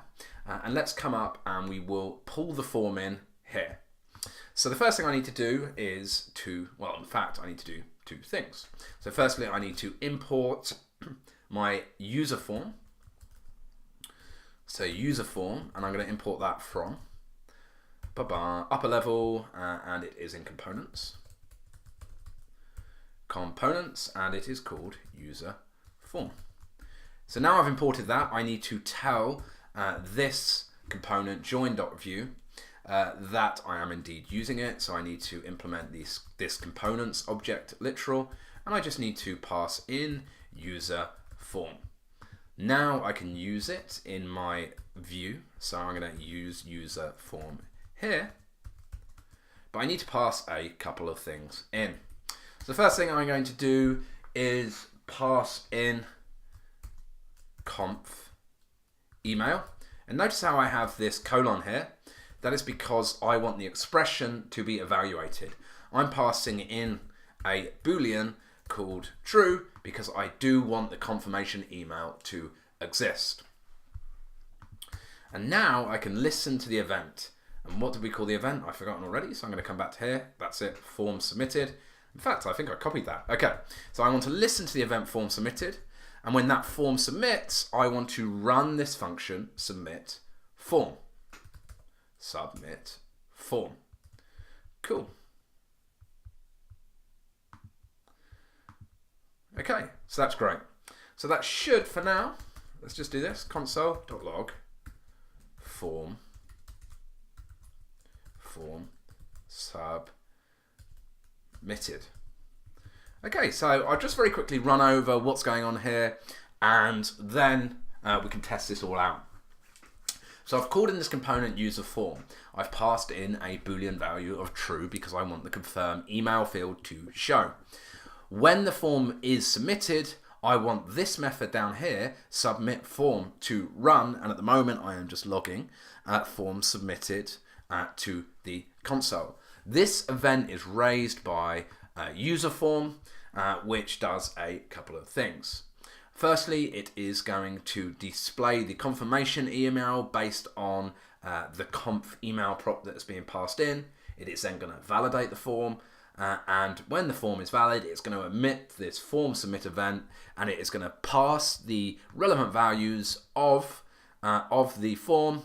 It's going to pass that to our parent component via this event, and we can then grab this information. So let's just do this here. So this is going to be a user, and we can just grab the information when it comes in by saying user.email, user.password. But for now, I'm just going to log the user to the console, and we can think about how we're going to handle that later on. Right, okay, so we're now ready to head across and see if our form works. Okay, so immediately I can see I've got an error here. This is pretty easy to fix. As you can see, it's in user form, and I've added a extra curly bracket on line 74. So here we go, here it is. I'm on user form right now, so I'll get rid of that. And let's just check. So let's just check this indeed works. So I'm going to remove that email here, and I get an error message up there. I can see that confirm email is in here. And let me just check that this works. Form is submitted, and I can see that my username is there. So I've said user.email there. Okay, great. So this is working. Now we have to consider how we are actually going to submit to Firebase. So we've already done this before. All we have to do to submit to Firebase is this.firebase.auth. In fact, it's not this.firebase.auth, it's fb.auth. So fb.auth, and this is going to hand back to me a create object, create user. Oh, I can't type today, not fb.auth. There we go, this looks a bit better. So user.email, and then user.password, and then we can have this then. So we've looked at this before. This is a promise. When the promise resolves, I can take in a function.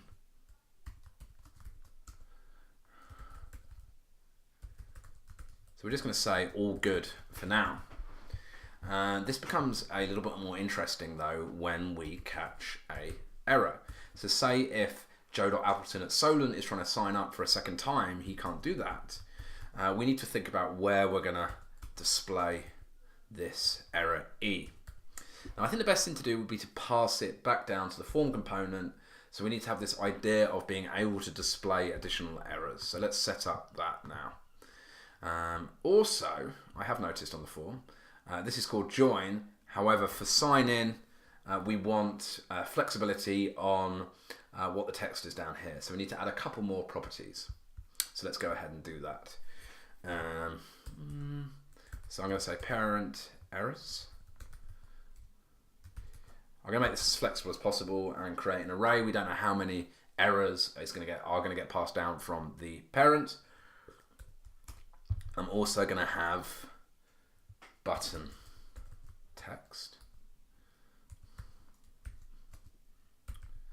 And what is going on? I have to say array, and button text is going to be a string. I actually have to say the explicit type there. I don't think that would work.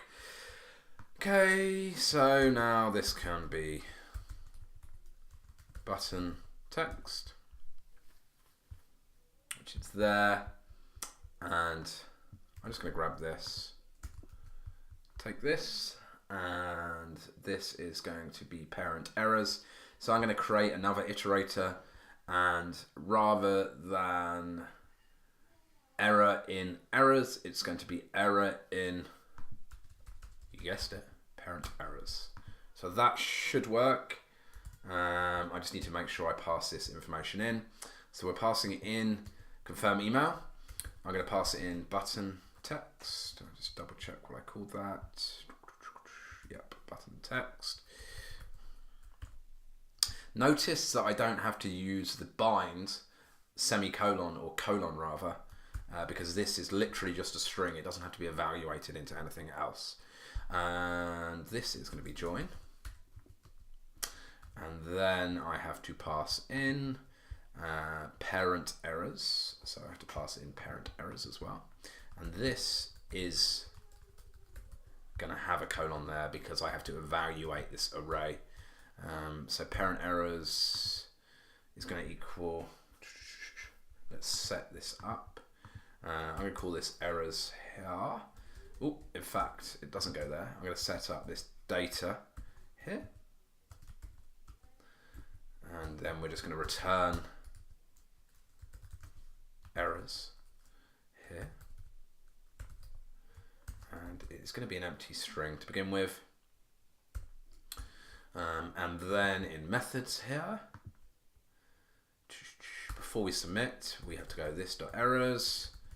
And just like we did before, we have to reset that error equal to empty string. Sorry, empty array. So this.errors equals empty array. That has to go within the function. It's getting a little bit late here, so I'm starting to make mistakes. Okay, so errors there, user form there. I've set up errors in my data object, and then I'm going to pass it in to the child component. Okay, so that should do it, and it makes this form much more flexible. So let's just check, see if we've got any errors.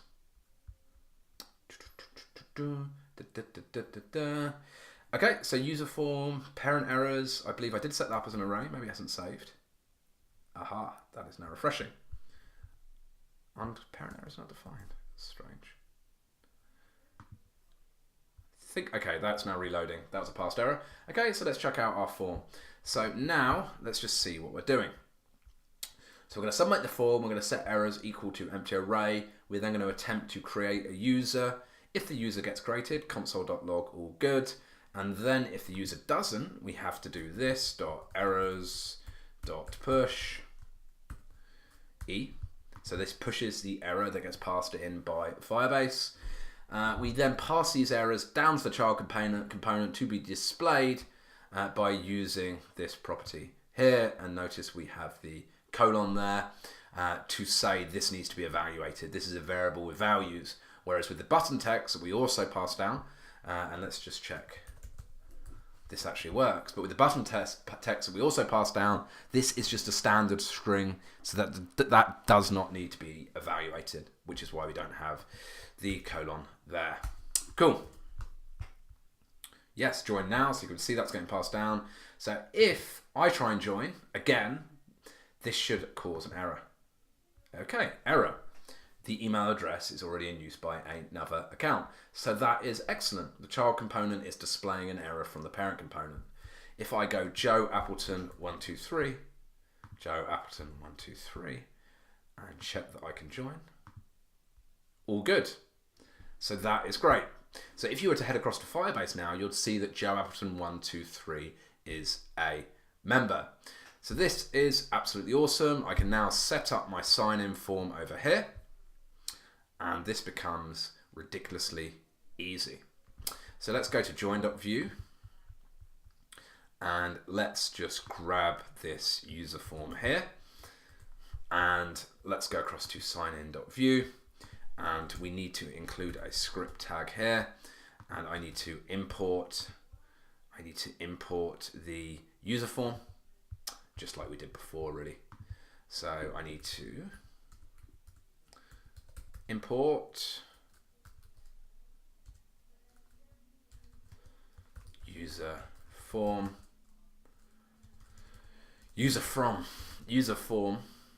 from dot components user form. What's going on here? And I need to put this in the right place.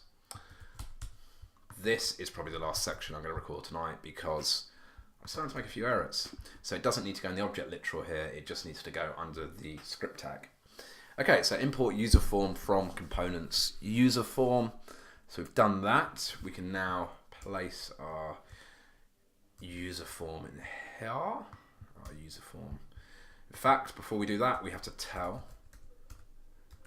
this component that it's going to be using user form, and then I'll just come back across here and I will just grab from within join the user form.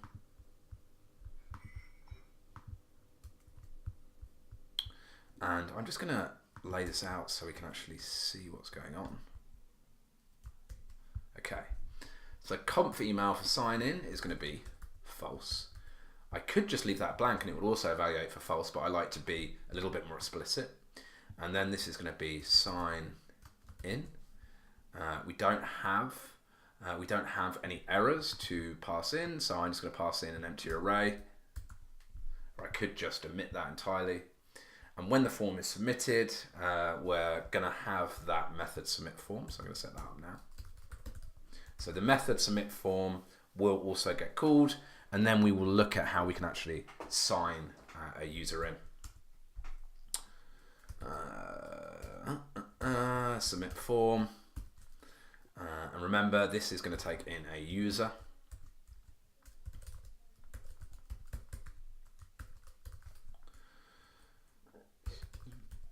Just going to log the email to the screen.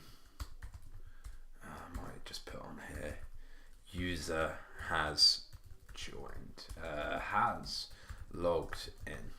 Cool. Okay, that's great. I think we've done everything we need, so let's just check that this works. Paused in debugger. Let's refresh the page. Excellent. Bang, so that looks fine. We haven't got the confirmation email, so that's great. Let's just check. Boom, user has logged in. So that's excellent. Just look how quick that was to reuse a component. So it's the exact same functionality, but it's just slightly tweaked and used in an entirely different context. So instead of joining, we're now signing in. So that's excellent. In the next part, we can look at how we can sign a user in, how we can sign a user out, and then how we can validate certain routes. So for example, we only want someone visiting our dashboard, which is where the chat is going to take place, if they are logged in. So that will all happen in the next part. Okay, so now we're going to consider what we need to do when a user submits a form and they're trying to log in. So we obviously have to log the user in, then we will do something like redirect them to the dash. We also have to handle an error. So if there is an error, we will push to some sort of errors list and pass to child component. Okay, so let's think about how we would approach this. So in order to log the user in, we are going to need the Firebase auth service, and I need to import then the Firebase service that I set up here. So let's do that here. Okay, so let's see what methods we have available to us on this fb.auth function. So fb.auth, and as you can see, there is going to be user. So sign in with, so if we look here, we have a number of different sign-in methods, but we want sign in with email and password. So sign in with email and password. So we're going to pass in user.email. And we're going to pass in user.password. Okay, this returns a promise, very much like the sign up function.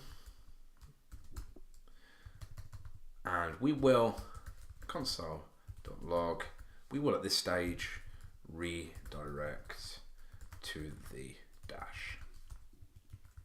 And in fact, let's do that now. We haven't actually set up a dash yet, but let's set that functionality up. This.router.push dash. And this is how I redirect using the Vue router. I push a new location onto the router array. Cool. Okay, we can get rid of this now. So we're logging the user in, we've done that. Let's think about what happens when we get an error. So exactly the same as before, we can catch a promise that does not resolve. So if it doesn't resolve, it gets rejected, and we can catch the outcome of that. And we have access to this error that we need to push to an errors array. So I need to set that up now. So I'm going to set up an errors array on our data object up here. So return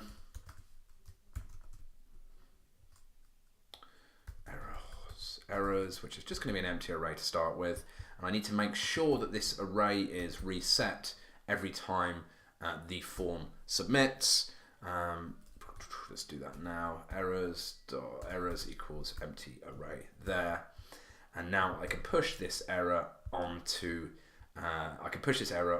this errors list, which which is going to look like this. So errors.push E. Excellent. I can now pass this errors array down to the submit form component, because remember we set that functionality up before. So you're really seeing this idea of being able to reuse functionality within a child component. Okay, so this is going to become errors.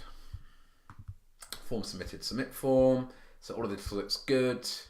And it looks like we are now going to redirect to the dash, which doesn't currently exist. So this probably will throw up an error.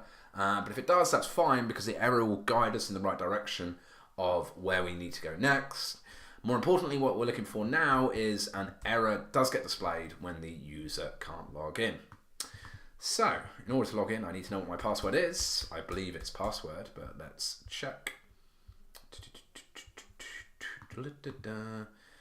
Join.vue. In fact, I believe if I go to sign in.vue, sorry, user form.vue, yeah, it's password, and it is defaulted anyway, so I forgot about that. So it looks like everything's working here, at the moment at least. So let's see if we can, in fact, sign in. And we get an error, reference error, errors is not defined. So this error is coming up in signin.vue. So it's saying reference error, errors is not defined, and it's because this error object belongs, so this error object belongs to our component. You will sort that though. Let's have a look. So let's bring up signin.vue. So it's this.errors. Not that one though. So it's this.errors, this.errors. Okay, so it looks like that has indeed updated. And let's see, fingers crossed, is this going to work? I do not know. Ah, okay. Interesting. Add to last pass. I don't need to do that right now. Aha, it works. So we redirected to the dash. So that is absolutely awesome, but of course we don't have a dash route set up yet, but it did indeed redirect. So let's go back. What if I put an incorrect password in now? Let's just check the error does display. Ah, the password is invalid. So that's absolutely awesome. So I can now log in. Obviously I can't actually do anything which is login specific, so we need to look at how to guard certain routes, but that functionality is working. So let's just go ahead and set up the dash view, and then we can look into how to lock our application down based on whether a user is signed in or not. But for now, just understand that is working. We can sign a user in, and that is all handled for us by Firebase, which is amazing. Okay, so let's set up a new view, and hopefully you know how to do this. Maybe pause the video and do it yourself, and then see if you can do it, then see if you've done the same as me. Have you paused, or are you just carrying on straight through? Maybe you're carrying on straight through, but if you are, that's fine. I always think though it's worth just playing around with this. Okay, we are going to set up a dash.view here. So dash.view, and at the moment it's just going to be a template. Good old template. And I'm just going to have a single div of, probably guessed it, col12. There are loads of different stylings you can use with a library like Bootstrap. Sometimes people say there's too many stylings because it's quite a heavy library. So you wouldn't really use it for this, but it's simple and straightforward. But we're not really taking advantage of the full functionality. H1 dash. We are now on the dash. So we just have to update this route here. Import dash from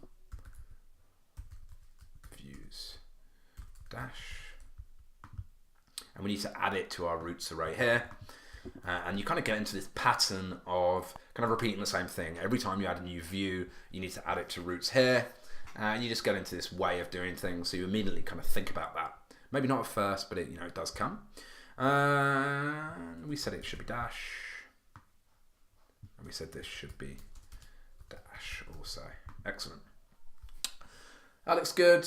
I don't think we need to update anything else. See, Bootstrap's 154 kilobytes, and we're just using it for the grid system. So there's probably a library you can use that gives you this grid layout at a much lower cost. So all of these things are, when you're building a bigger app, you need to think about what you're importing because that does build up in size. And now we should have a dash. There we do, we have a dash. So that is awesome. So we now set the dash up, we set the sign-in up. We are now ready to guard these routes. So that's what we will look at in the next video. Okay, so we need a way. So we need a way to lock down this dash route. So there are a couple of ways of doing this. I'm going to show you one way, but there are other ways to actually achieve this. So this is our entire object that represents this path dash. We can add another property to this called meta. So what meta allows us to do is it allows us to add further descriptive elements to our route. So let's do that now. So I can say meta, and then I can pass in request requires auth, and I'm going to say true. Requires auth true. Okay, so I'm going to pass in requires auth equals true. However, our router still doesn't really care or understand what that meta means. It's bits of information we hand in that we can use to logically determine later on whether the user should be signed in or signed out. Okay, so let's consider what we need to do now. So we need to know, and this is where things get a little bit complicated. Not super complicated, but a little bit complicated. So we need to know when the user is signed in. Now, it is not as simple as just listening for a sign-in event after the user has filled out the form, because a user remains signed in after they go away from the site. There's a cookie. It stores the authentication locally in the browser, and that session lasts for a set period of time. You'll have to check the documentation. So we need a way to know if a user is signed in, and Firebase provides us a callback on the auth called onAuth state change. Now we can listen to that callback, and that callback will be called when the user is authenticated or the user attempts to authenticate when they visit our application. So let's think about how that might work. So the best place to do this, I need to grab my Firebase library that I set up earlier. I'll just show you what it looks like in case you forgot. So we're just exporting Firebase from with its config from this file Firebase.js here. So let's think about where we would listen for an authentication event to occur.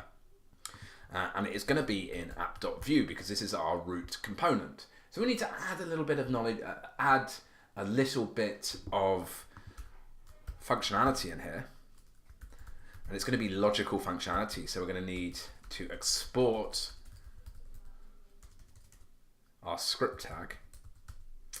And then what we're going to do is we are going to add some data. And we're going to need to attach a user to this component once we know they're authenticated or not. And once we've done this, we can make this user available to the wider application. And I'm going to show you how we do that using a method, a design pattern called a store. But first, let's think how we can listen to this firebase.auth.onStateChanged event. So Vue allows us to hook on to certain lifecycle events when a component is created. So if we want a function to run when the component is created, we can create this created function. So we can create this created function. I think this should fix. Have to create it outside. Let's just check what we're doing here. So that's my data function, export data, default. Okay, yeah, that should be fine. So we can create this created function here. It's going to look like that.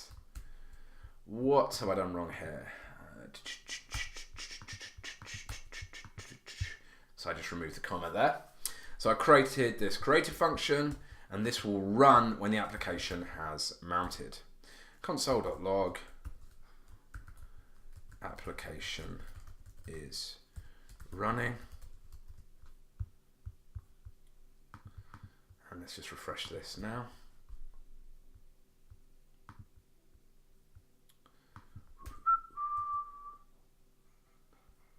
So application is running.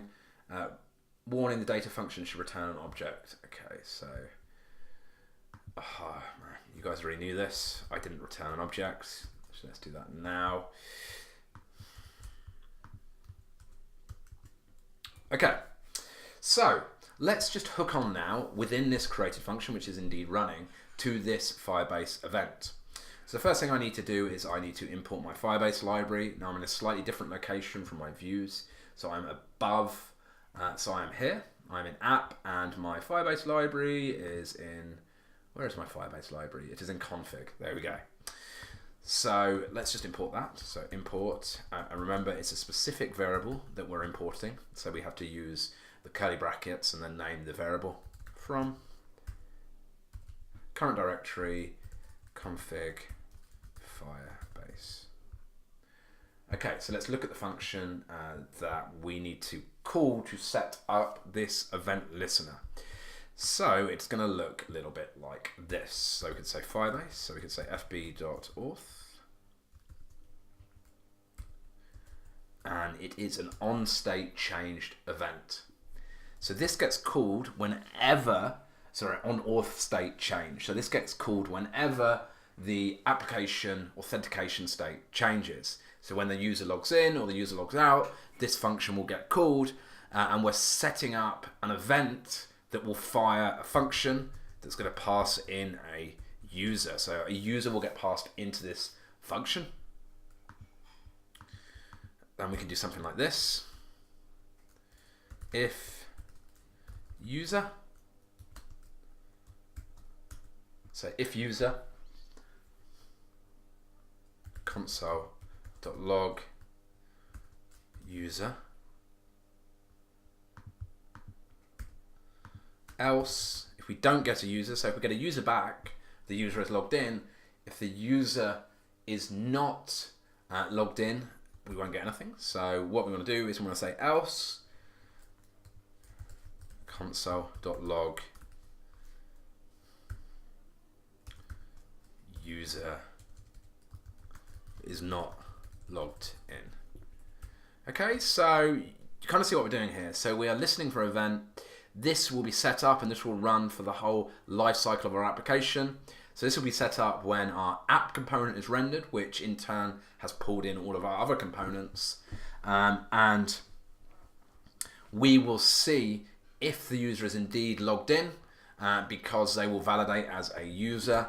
And we will also set this.user equal to user. So our user is attached to our application. Or our app component rather. So I don't know if this is actually going to work, but let's double check and see what happens. It's like the adventures of programming. Aha! You can see, because this happens on state change, it is already loaded in. It's already loaded in. So let's see what we get here. So we get this.user, load of weird stuff actually. So what we can do here is let's refresh. Just see, sometimes it's just looking at, what does this pass us back? So let's just have an exploration here. Aha, so you can see here we've got display name and email. So email is joe.appleton, that's me. Okay, that's great. Okay, so let's just grab the password. There's a load of information in there, right? All of this stuff, I don't even know what half this is. Arrays, you'd have to look at the documentation. You could have phone number, photo URL, so all of this can be set and used in our application. But for now, we just want to grab out the email. So let's just check that we're doing that.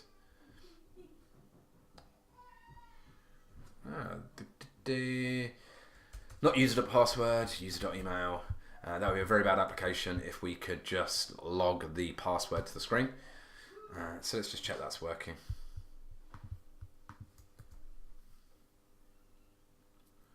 Give me an email. What's going on? Okay, let me check my source. Let's open up. So if I do Control O or Command O if you're on a Mac, I can then open up app Firebase.view. And let's just see. Oh, we're still logging there. Okay. Oh, it's been a long day. .email there.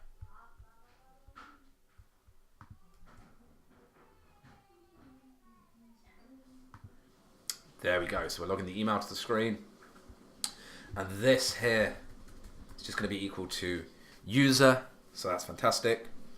And now we can do something like this. So we can say, okay, so I only want to show the sign in link vif equals not user, right? So only if, I believe it's vif, let me just double check that. Yeah, so it's a single V,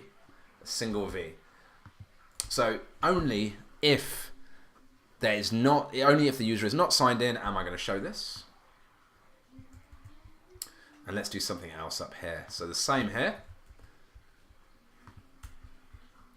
And if the user is signed in, copy and paste coding, love it. If the user is signed in, I'm going to set up a link called dash here. So if user dash go to here. If user dash, so we're going to be able to go to the dash. At the moment, this isn't properly locked down, but we'll sort that out later on. So if the user is signed in, we allow them to redirect to the dash, and we will also allow them to log out. So we also allow them to sign out or log out, as we're calling it here. And this, at the moment, is just going to be a hash. So let's do that there.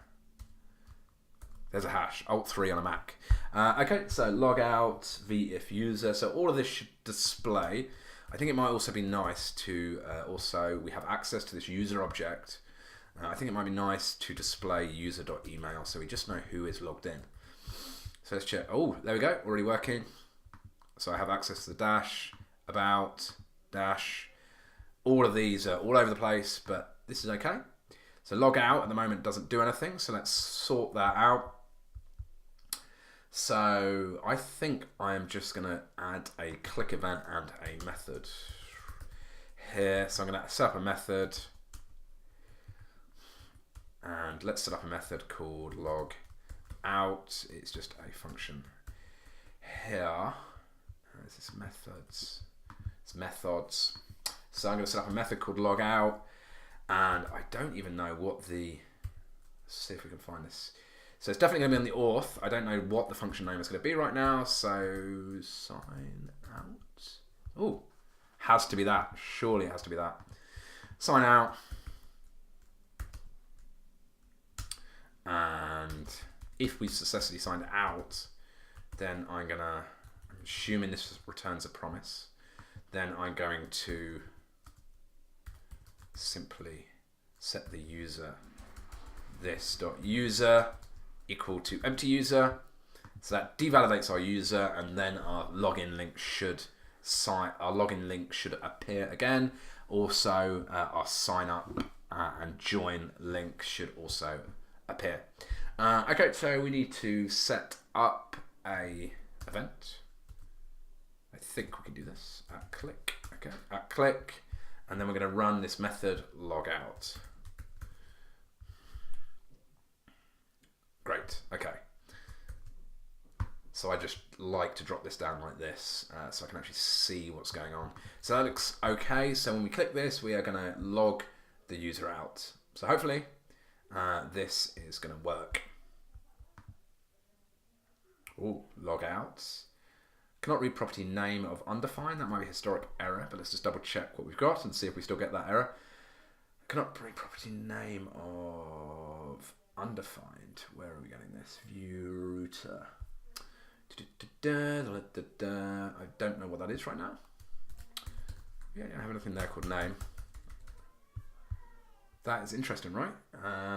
Let's just check if this works, and then maybe we'll find out what this error is later on. But let's try this. That was very uninspiring. Absolutely nothing happened. Okay, so I think I actually know now what this error is. So one of the issues that we have, I've just been playing around with this. So one of the issues we have is, this should be sign out here. So one of the issues we have is a router link explicitly needs to take this attribute this to attribute that goes somewhere, and it will go to a route that has been predefined, which we define in main.js. We have this routes constant that we pass into the router. In fact, because we're not going anywhere, we don't need to do this. So all we need to do is set up a standard hyperlink. So we still want the styling of a hyperlink, but we do not need the router component. So if I set up a click event and I set it equal to our logout method there, and I also give it a class of navlink, just so I have the consistency across the nav bar of it all looking the same. And then I can set up href. I just set that up equal to hash for now. I mean, there could well be a better way of doing this. But yeah, this is fine. Then I have v-if users. This again is going to be the same. And I think this just highlights how similar components can be to HTML. One of the nice things about Vue is if you know HTML, you basically know Vue, and it allows you to add this logic to HTML, which is really nice. So that's still going to be the same. So part of these tutorials are also to highlight to you kind of debugging techniques, and just make you appreciate that not all development is going to run smoothly all the time, no matter how good you are. I'm not saying I'm good, but it's just a course of programming. Now, a good debugging technique is to type debugger into the code, and this will stop in the debugger terminal at this location here. So that's super handy. Okay, so let's see now when we click log out, and we can see now this does indeed run. So you can see I've set up a breakpoint from within my code, so that's handy. We just kind of inferred by using our editor and its auto suggestion that we're using the sign out. That the sign out function exists. Kind of got lost for words there. Okay, let's step through and play that. Aha, something did happen. So now if I refresh my application, I have indeed signed out. You can see though we've got an error, so we also need the join form to be available. So let's just check what the logical error is. But I know I'm not signed in because the information for logout is not there, and I can now see sign in, but I cannot see join, so I don't know why that is there. Let's just have a look at where we are. Join, vf not user. What is going on here? Okay. I don't know when that typo happened. Let me know if you've also got that typo. Okay, so we should now have join, as if by magic. Medium blog, I don't want to go there. Still getting no love from join, so what's happening here? So nav item.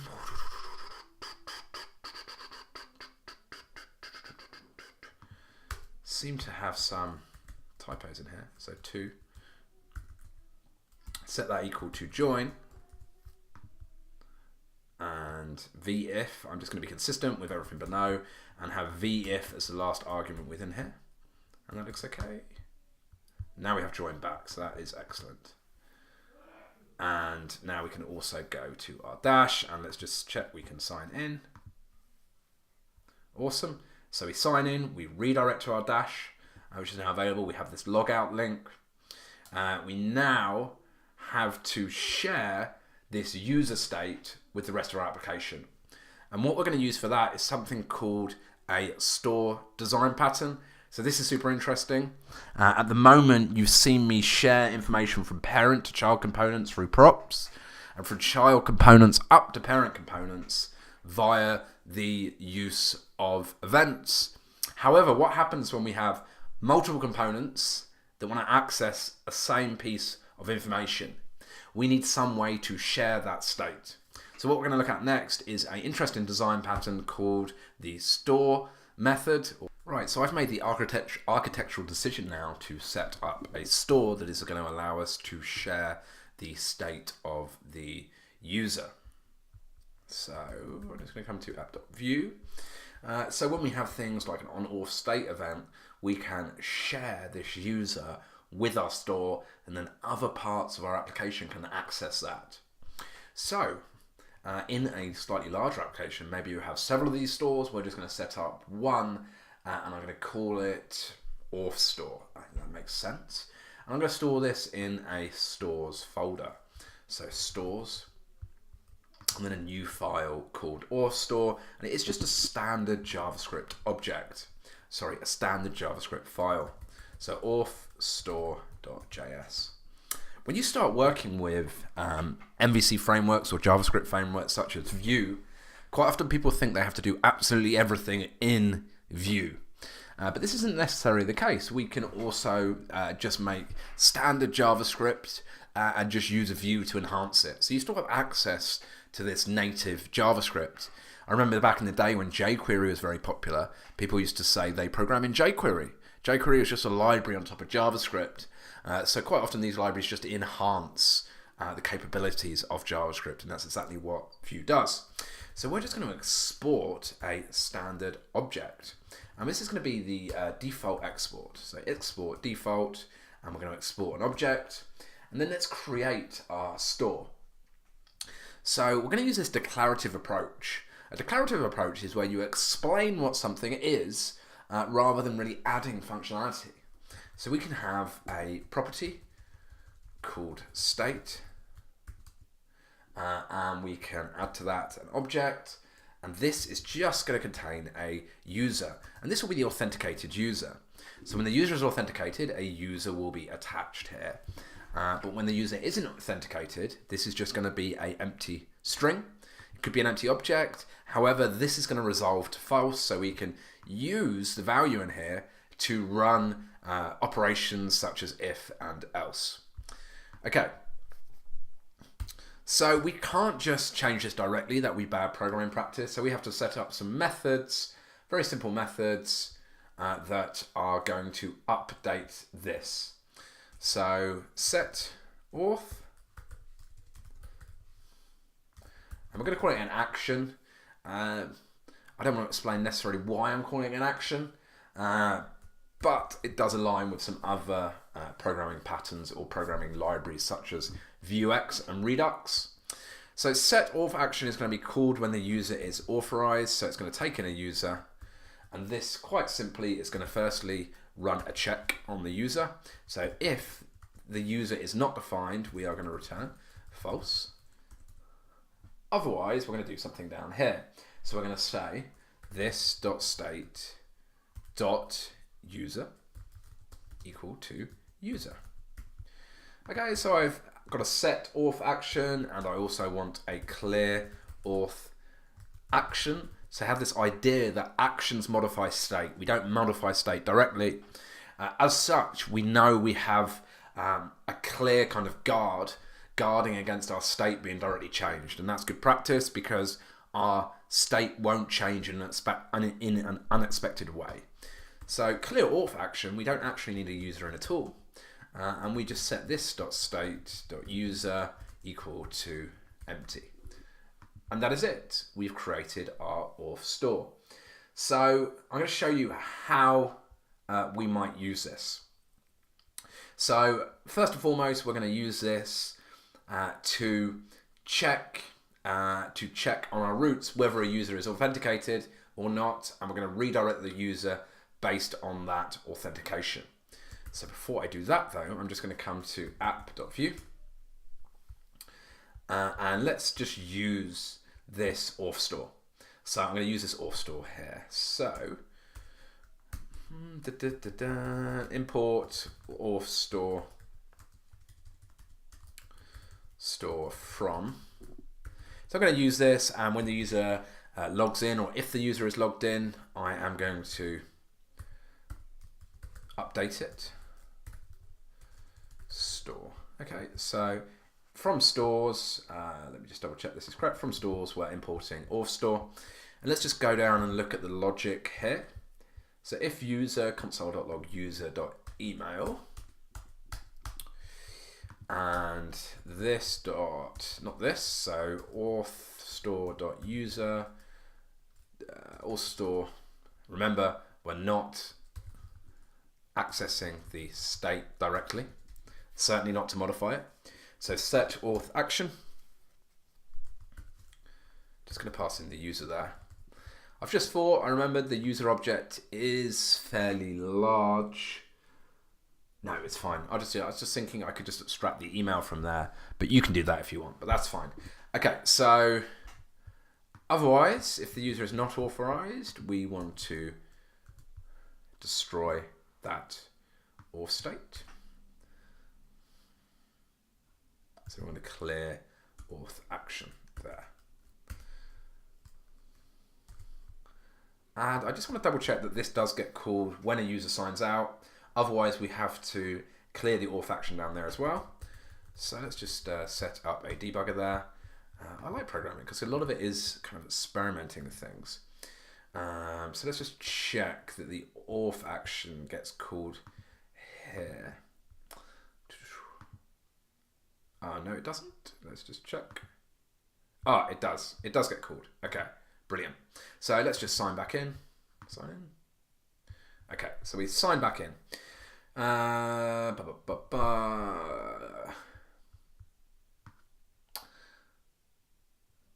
so that will work. Okay, so I've now got this central point.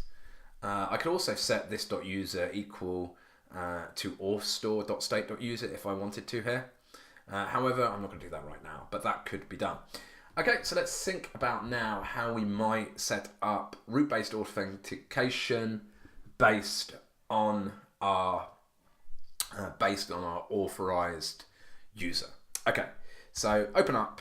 I'm going to show you something now. So if you open up main.js, we have roots here, and we have our router here, and we set up this meta information on dash. Okay, so on dash.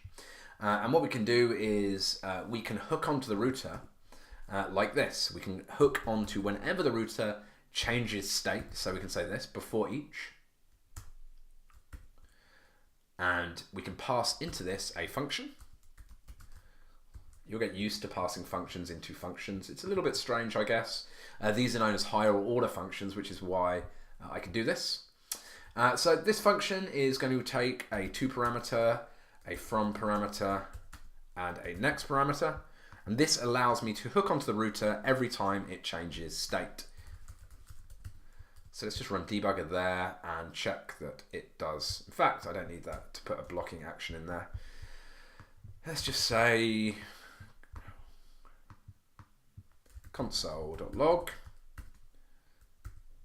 state changed, or root changed is probably a better way to describe it.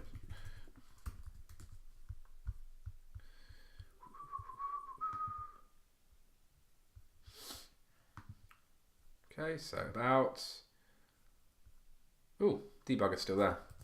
So sometimes the earlier version gets cached. Not now, go away. Okay, so we go home and root change every time.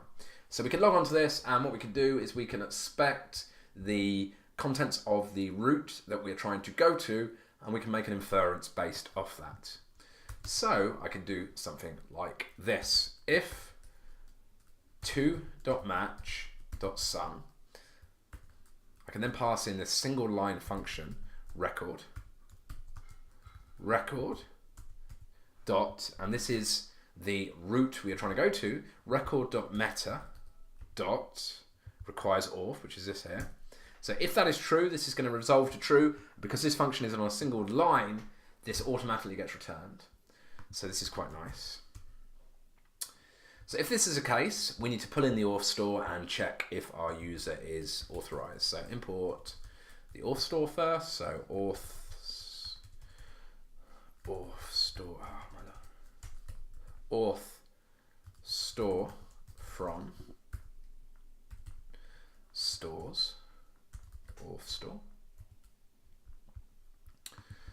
So if it requires auth, what are we going to do? So firstly, we are going to check if the user is not authorized. We want to redirect those guys to sign in. So if not auth, store.state.user. So if the user is not set, if the user is blank, we want to redirect them to sign in, and we can use the next parameter for that.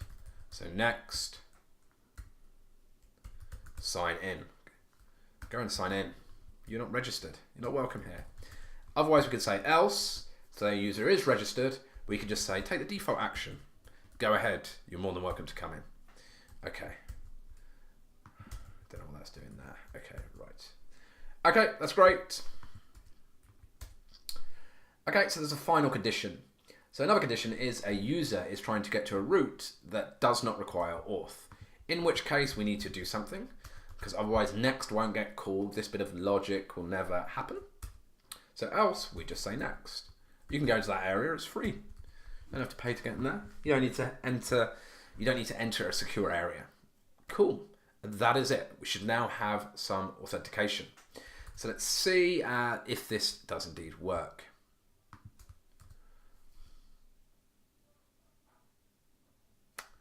Okay, so I'm not currently logged in. I have the dash link up here, so what is going on? I am logged in. I am logged in. So it says log out there, I am logged in. So I come home here, about here, I go to the dash. So if I log out now, and I try and get to the dash,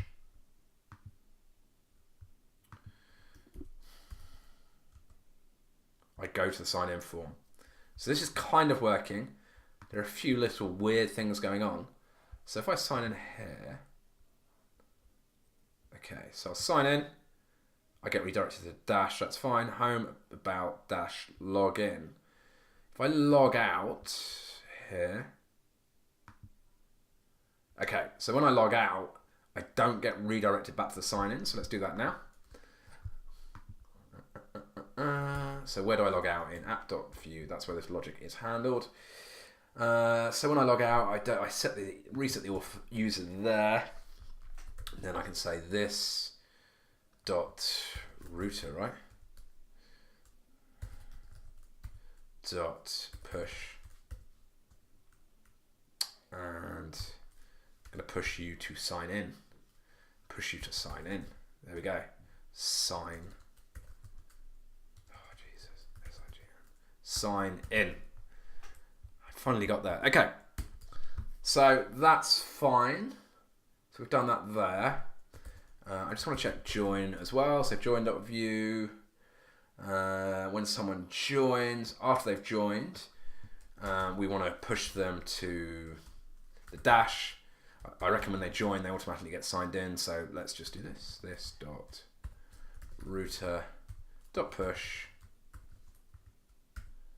the dash.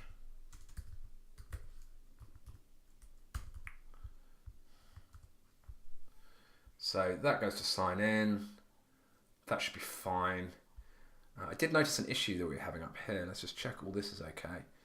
So about view, vf not user, vf user, vf user, vf not user, join, about. Yeah, I mean, that looks okay. Join, it was join and sign in, looked a bit weird, but that's fine. Okay, I think we've done everything we need to do with regards to authentication. So if I sign in, I get redirected now to the dash, hopefully. What is going on here? There we go, I do get redirected to the dash. Refresh the page. So if I refresh the page, okay, so if I visit the home page and I'm logged in, which I am now, I want to auto direct across to the dash. So that's the only other bit of functionality that I'm going to add. And then I think I am done. So that's looking pretty good. Okay, so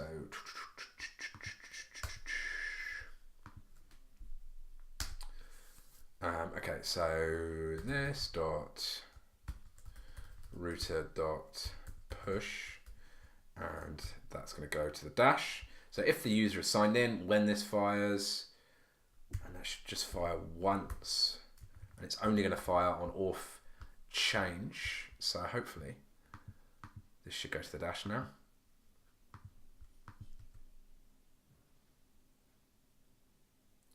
We do go to the dash. There is a slight issue. We see we have a flash of unstyled content before we navigate across to the dash, which is a bit annoying. So I'm just going to put a loader on here. So let's do that now. So I'm going to put a loader that's going to display loading. I'm going to put a loader, which is going to be a Boolean. So loading is going to default to true. And then after Firebase authenticates, which it takes a little bit of time to do, which is why we're seeing that flash of content before we go to where we want to go. We want to, let's do that here. We want to set this dot loader equal to false. This dot loader equals false. So let's come up the top here, and we only want to show this content here. You can see this here. So we can say vif not loader, and I'm just going to set up a div here, class col5 offset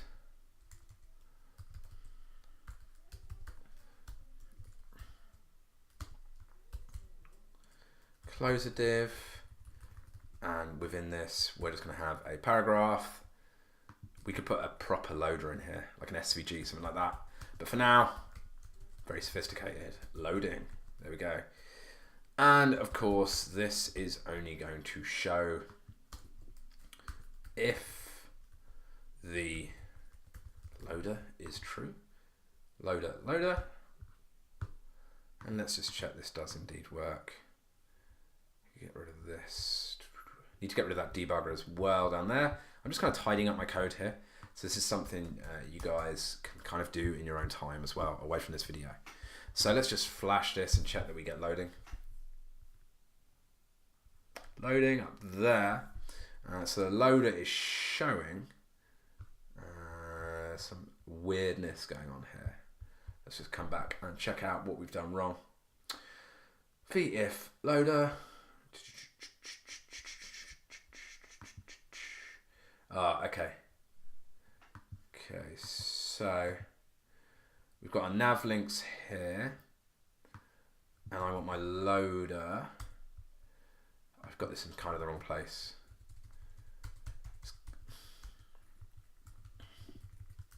So I'm going to move it up to here, and then this statement should move up to this row here, and this should contain my router view as well, which renders. No, it doesn't. This should contain my router view. Yes, it does. So vif not loader. So let's check out this. Let's see if this works.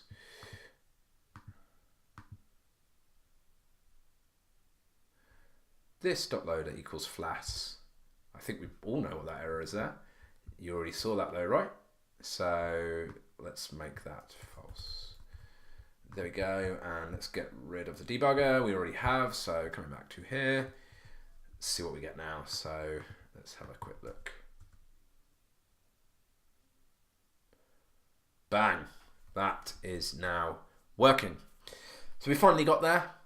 We've done all of our validation.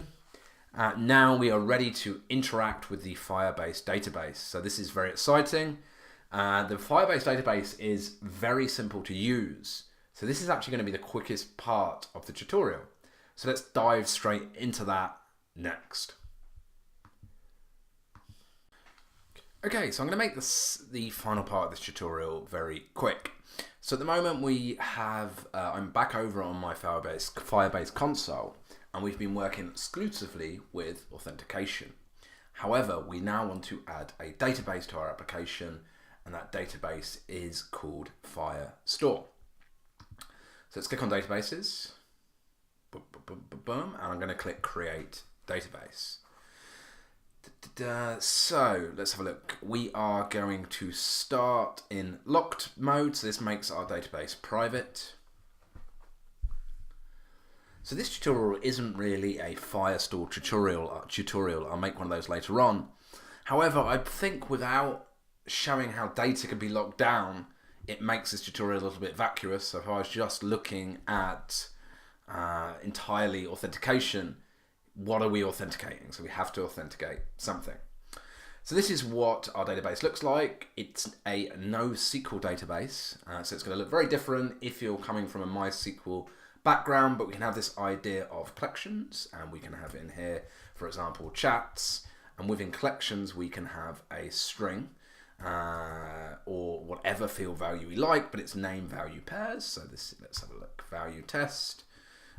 We could have this name equals Joe. I just want to show you what a message looks like. So there we go. So we have a collection called chats. Within chats we have a document, and this document has a name called Joe. I can have as many collections as I like. I can have as many documents as I like within collections. I can also have sub-collections within other collections. So that might be a little bit confusing, but this will probably start to make sense. It is really simple, but at first it's a different way of thinking. So the first thing I need to do before I can do anything else is I need to allow logged in users to access my database. So I need to set some security rules. So at the moment, allow read write if false. I just need to change that if I can access a request, I believe here. So request, I didn't even know I could do that. So if request .auth .user ID, so if the user who is requesting it is not equal to null. So all this means is, I won't go too much into authentication, but this basically means that any logged in user can access a database. So this database will be locked down until a user accesses it. Publish. And that's it. My database is now set up. So I'm going to come back now to my dash, and I'm going to lay out our emoji chat application. So exciting times are upon us. So let's open up dash.view, and I'm going to move pretty fast.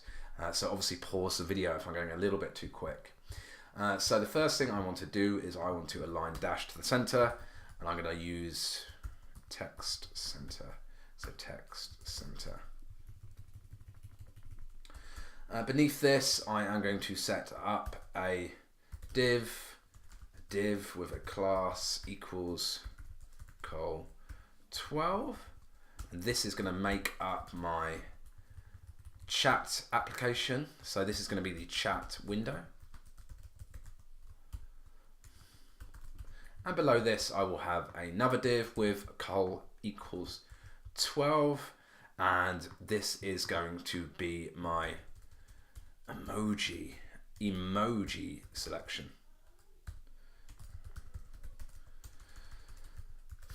Okay, so I'm just going to take full advantage now of Bootstrap. I want a H2 here. I don't want an H2 here. I want a row within here. So div class equals col row. And within here, I'm going to set up a Bootstrap card, which looks like this. So Bootstrap card looks like this. So div, so within it, I'm going to have another div, div soup here, class equals col12.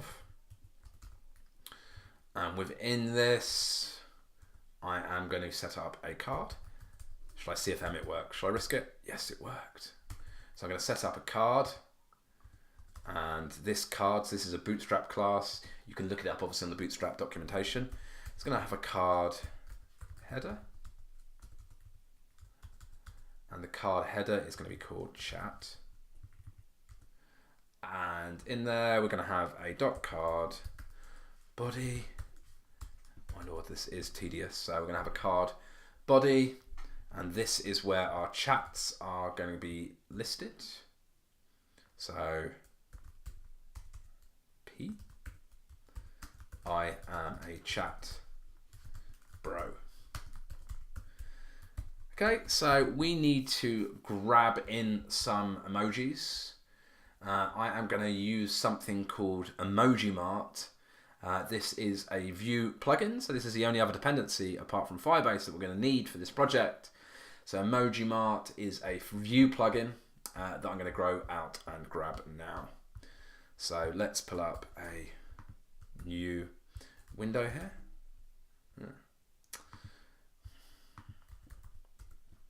So when you're developing, I tend to use plugins quite sparingly. It's easy just to try and grab a plugin for everything when sometimes you just don't need one. So I'm going to go to the npm repository. But I thought when it comes to emojis, God, I can't believe I'm saying this, but when it comes to emojis, it would be worth getting a plugin. What is it? View emoji. Let's just try and find it. View emoji picker. Is it this one? View emoji picker. Highly customizable View emoji picker. I think this is one I used, and I think it's based on Emoji Mart. Let's Google it. So View emoji Mart. Aha, here it is. Emoji Mart View is what we want. I'm sure there's other emoji pickers, but yeah, this is the one. This is the one I want. So let's look at how we install this. So npm install save emoji mart view. So I'll just grab this. Cool. Okay, let's just add this. So I'm going to bring up a terminal window. I'm going to bring up terminal, new terminal. Clear this down. Install emoji mart view. So that's just installing. So while it's installing, let's come across and look at the documentation. So we have to import the picker from Emoji Mart. So let's do that.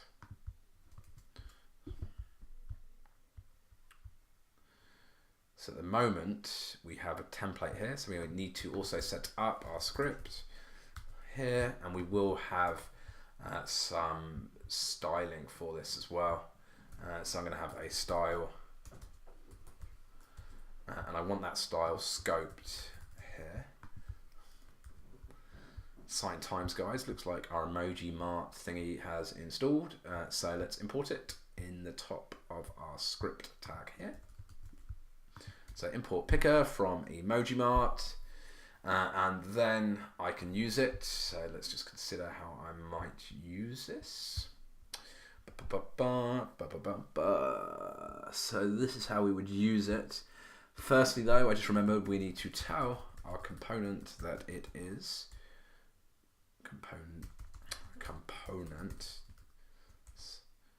that it is actually going to be using this picker. So we're going to put that in there now. Picker. Okay, so we've added that there, and let's just see how we can use it. This looks okay. So this looks like it's a picker, and it has this @select callback that we can run when someone picks an emoji. So let's just add that, and then we can add some styling, and then we're ready to connect to our Vue database and set up this chat, which is exciting. Okay. It's going to be here. And let's see if this actually worked. You know when you just feel like it's not going to work? But anyway, it might work. We don't know. Let's have a look. Loading. That's from... Oh! I am a chat bro. Excellent. We have emojis, guys. It's not a terrible evening. We have emojis. So, okay, cool. So we now have some emojis. If you noticed, there is this callback event that we can listen to. So let's set up a method that is called add emoji, and we will just check we can access that emoji. Also, I'm going to add a little bit of styling to our picker. I just need to firstly inspect what we have here. Let's just have a quick look.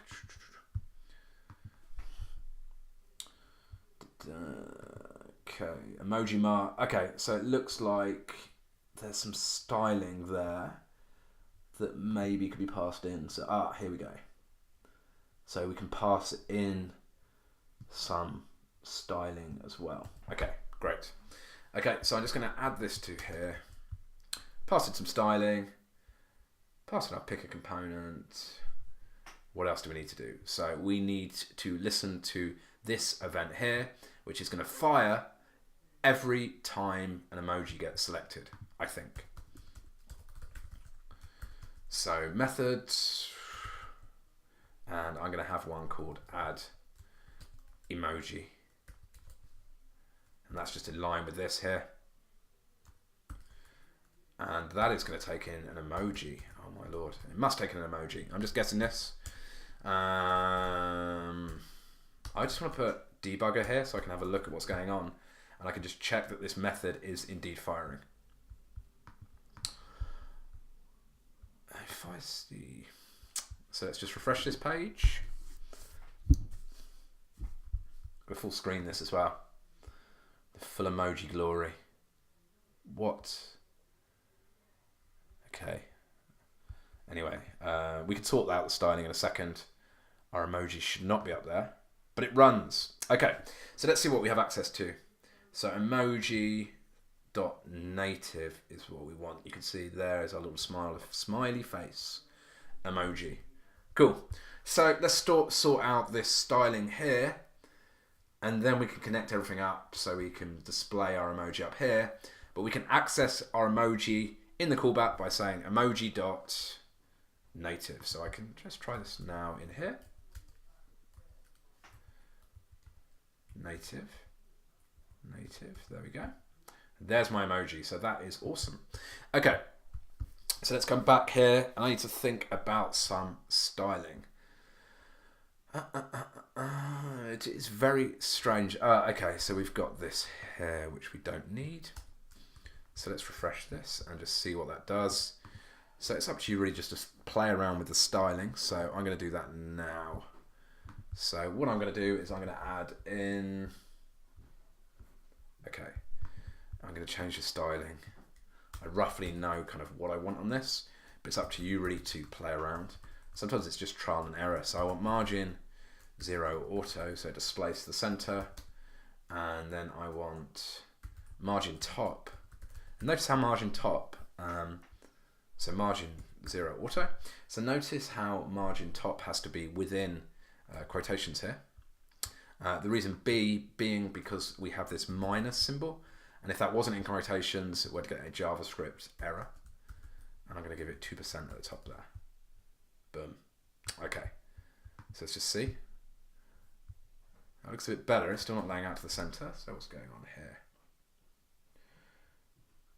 I could probably manually just lay it out to the center, to be honest, but I don't know why it isn't laying out to the center. Okay, so let's make this col6 and XS offset for a little bit of a hack. Still not doing it.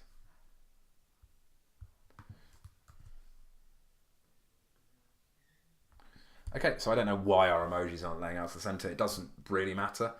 But that's it. We've got everything, I believe, laid out. The only other thing I need to do is I need to set my card height. So this card here, I'm going to set to a set height, and I'm going to increase the font size of our emojis. So let's do that. And I'm going to add that to styles down here. So I'm going to make my card. I'm going to make that a height, visibility. No, a height of 400 pixels. You can play around with this. I'm going to make my card a height of 400 pixels and overflow Y. I want a scroll bar, otherwise my emojis will take up the whole screen. Overflow Y. I'm going to set to scroll, and I'm also going to set up dot emoji here. So I can make the font size of my emoji 30 pixels. And emojis now have been written into Unicode, so they are effectively just characters. So we can control the size of them using font size. So that is handy. let's save that. And that does work. I'm a chat bro. Cool. Okay. So we are now ready to connect up the final part of our application, which I shall do so in the next section. Okay, so guess what? We have nearly finished. We are now ready to interact with the Firebase Firestore, which is the database offered by Firebase. So I'm going to go back across to my Firebase console, and you can see you've got authentication here. And what I want you to do now is I want you to click on database. Now I have previously set up an empty database here, but you will have to go ahead and say create database and then just click next. You can just click next through on the security rules because we are then going to go over to here. I'm going to go over to rules. You can see I was actually working on this yesterday, 8:59 p.m. See, work on stuff late for you guys. Okay, so you'll have to come across to here and you will have to replicate these security rules. So we already have users and I'm not going to go into too much depth with regards to the database because I will do future tutorials on this and this tutorial is more about authentication. So what this is saying is it's saying an authenticated user, a user rather, needs to be authenticated in order to access any part of my database. This is what this rule here means. And you will have to update your security settings to allow this.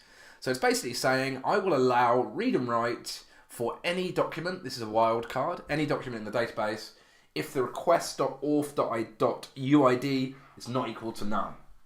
So when a user makes a request, their ID is attached to that, and if it's not equal to null, guess what? They're logged in. Okay, I'm very quickly going to show you the database. So this is probably like no database you've seen before, unless you've worked with NoSQL databases. So it is effectively a JSON collection of objects, but it acts entirely like a database. So it's schema-less, so you don't set up a schema. It's relationship-less. I don't even know if that's a word. But what that means is you don't have these SQL joins and SQL relations. So it's ostensibly very simple. And it works very well for simple applications, but structuring more complex data structures become tricky. So you have this idea of collections, and a collection can be called absolutely anything. So we're going to call it chats. So this is a collection that will hold documents. So collections hold documents. Again, I'm going to go into this sort of stuff in more depth in future tutorials. But I'm going to set up a collection, and if you don't have a collection set up and you try and save to the database with a collection path, and this will make sense, and it doesn't exist, so if chats didn't exist and I tried to save to chats, it would automatically be created. So that's pretty cool, on the fly. So there's a lot of flexibility. So what is a chat going to look like? Again, I'm not structuring a schema here, I'm just putting in a sample message. So I think we're going to have an email, and then I'm going to have a string value of joe.appleton at solent.ac.uk. I'm going to have another field called emoji. And this is going to be a real life emoji when we actually get round to it, but for now it's just a smiley face. And I will have a timestamp here as well. And I'm going to set the timestamp to now. What time is it? 19:25. So the timestamp is today and 19:25. Excellent. That doesn't look particularly valid, but it doesn't matter for now anyway. Let's save it. And there we go. We have our document. So you can see our document has an ID for it to be identified, and Firestore creates that for me. And our document contains these name value pairs, which are effectively returned to us as a JavaScript object when we call the database. So that's pretty awesome. So if we want a timestamp, we do have to import another library from Firebase. So I'm just going to do that now. And then we're going to go ahead and we're going to interact with this database. And we're going to create our real-time emoji chat. The reason why you need a timestamp is so that you can order the collections as they come back to you in terms of time. So let me just come back here, and you should immediately now be thinking, okay, we have this Firebase config object, which is exporting various things. So I also want to export timestamps. So export, and this is just kind of like a shortcut to get to it. So I can grab it from Firebase.firestore.fieldValue. So Firebase.firestore.fieldValue.server timestamp, and that is going to be a function. Okay, and I can just attach this to any post that I make to the database, and then I get a timestamp. So this will kind of make sense as we carry on through the tutorial. Okay, to start with, let's think how we are going to receive items from the database. So the first thing we're going to need to do is import the database into our dashboard, and then I'm going to show you how we will grab something from the database. Okay, so let's come back to our dash, and I will add some data, or data if you're American. So I'm going to add some data. So we're going to return some data, and these are going to be our chats. So you should immediately be thinking, what is the state of a component? These are just linting errors down here, by the way. What is the state of a component, and how will that state be represented? Will it be a string? Will it be arrays and strings? And this is what the data object allows us to do. It allows the component to be kind of this living, breathing thing with state. Okay, so I've just got to think how to do this now. It's getting late. We are going to import. So we are going to import our DB. Remember, we have to do it like this. So import DB from upper level, and then where did I store it? It's in config. So it's upper level and config and Firebase.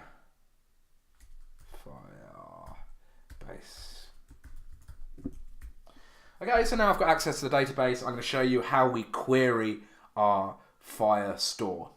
So our database is called Firestore. Okay, so I am going to query the database when the application, or when the component rather, has mounted. So I'm going to hook onto that mounted callback, which I'm going to place above here. So mounted. So this will run when the application has mounted. And I can do something like this, db.collection. So I can say database.collection, go and get me a database collection. Our database collection is chats. I mean, this is super cool. It's just so easy and so intuitive sometimes to grab stuff from Firebase. So our database collection is called chats, and we want to order this. So we want to order by time. Did we actually call that field time? Yeah, we did. We called the field time. So we want to order it by time, and we want that to be ascending. So we want the time to be ascending. And if you have done SQL before, this kind of order by ascending, order by desk and esc will be quite similar. Right, so next thing we have to do, and this is where things get maybe a little bit strange. Sorry about that, but there's a lot of power with what we're about to do. So what we can do is we can ask the database to give us a snapshot of the new data anytime the state of the database changes. So this is amazing because it means we can update our interface in real time. So when anyone, anywhere in the world, adds a new emoji, we will get informed. So the client will get informed. So I'm connected in Brighton, you're connected in Southampton, and we both will receive notifications when Jim, who is in America, sends an emoji. So obviously that's pretty powerful. And it's called this on snapshot, and it takes a function. So it takes a function. And for now, what we're going to do is we are going to, every time we get a new snapshot of data, we are going to set chats equal to empty, and then we are going to refresh them. So what we can do is we can loop through all of the documents in that collection using this for each function that comes with the snapshot. Very nice. Nice of Firebase to send that across. And so for each doc, and this takes a function, this for each takes a function. And let's see what we get now. This dot chats. No, I'm not going to say this dot chats yet. I'm just going to do debugger here. Console.log doc, and we can get the data out of that document. So when it passes this document back, it's going to come with a load of other stuff that we don't need right now, and we can just grab the data out of that doc. Okay, I just want to summarize again what I'm doing here. So I'm grabbing the database collection chats, and I've already named a database collection called chats. I'm ordering it by time ascending, so time is a field in this collection chats. I'm then requesting Firebase to update a snapshot for me anytime this changes. So we're stringing together a couple of things here. I'm then setting chats, the state of chats on the component equal to empty array. I'm then using this utility function that is attached to chats to the snapshot, and I'm looping through the snapshot, grabbing out the document on each iteration, and I'm logging the data of each document. And notice this is a function here. So I'm logging the data of each document to the string.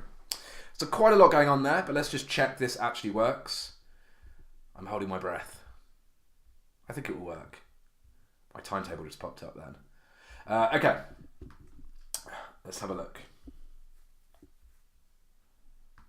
We have some errors. Function query snap requires between 1 and 2 arguments. So let's have a look at what is going on here. So let's have a look at where we are here. So snapshot, snap. This all seems okay. Let's just go back and refresh. So now it seems to be running. Maybe it's some network connectivity. Okay, but you can see, let's see what doc.data gives us. So console.log, so we're in this function now. And let's just run through. And oh my gosh, unbelievable. We now have access to the database. We have access to this timestamp that we're purely using just for ordering. Okay, so that is how we access data. But this, I guess, by itself isn't particularly interesting. We need to attach this data. So we need to attach this data to our component. So let's do that now. And by doing this, every time this data updates, the new data will also be attached to our component. So let's get rid of this. So all I need to do is say this dot chat, chats dot push dot data. Right, okay, so let's add this to our actual interface now. I am a chat bro. Off you go, because we are now going to be putting live chat information in here. Okay, so you should be immediately thinking now, I need to iterate through something. I'm going to use a v4, and we are iterating through v4, and we're going to iterate through the chat. And I want an index. I'm going to bind as a key to this as well. So v4 chat and index, and that is going to be in chats, which is my array, and then I'm going to bind a key of index to this just so I don't get an error. And what this does is it speeds up Vue's ability to re-render this when it changes. So it's always important to have a index. Okay, so then very simple. I want strong.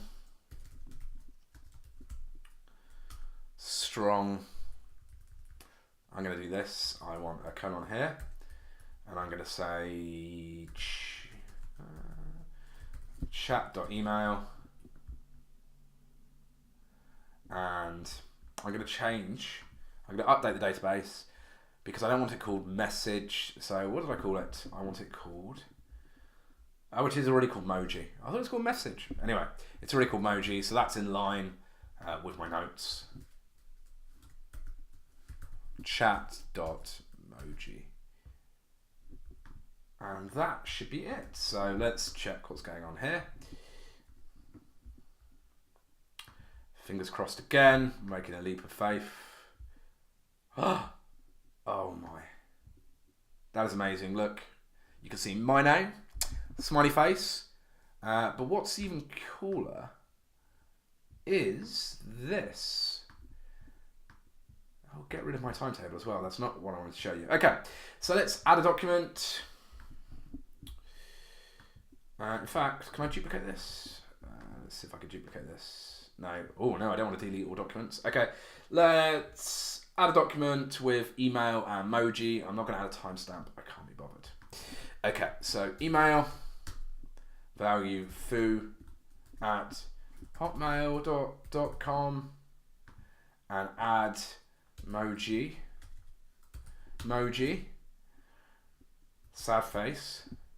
I don't know any other emojis.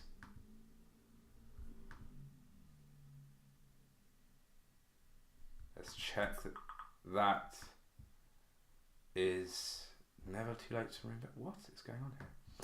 Let's check foo gets pulled in. Foo is not being pulled in. That is very disappointing. So what is going on here? So let's double check that we're not getting an error.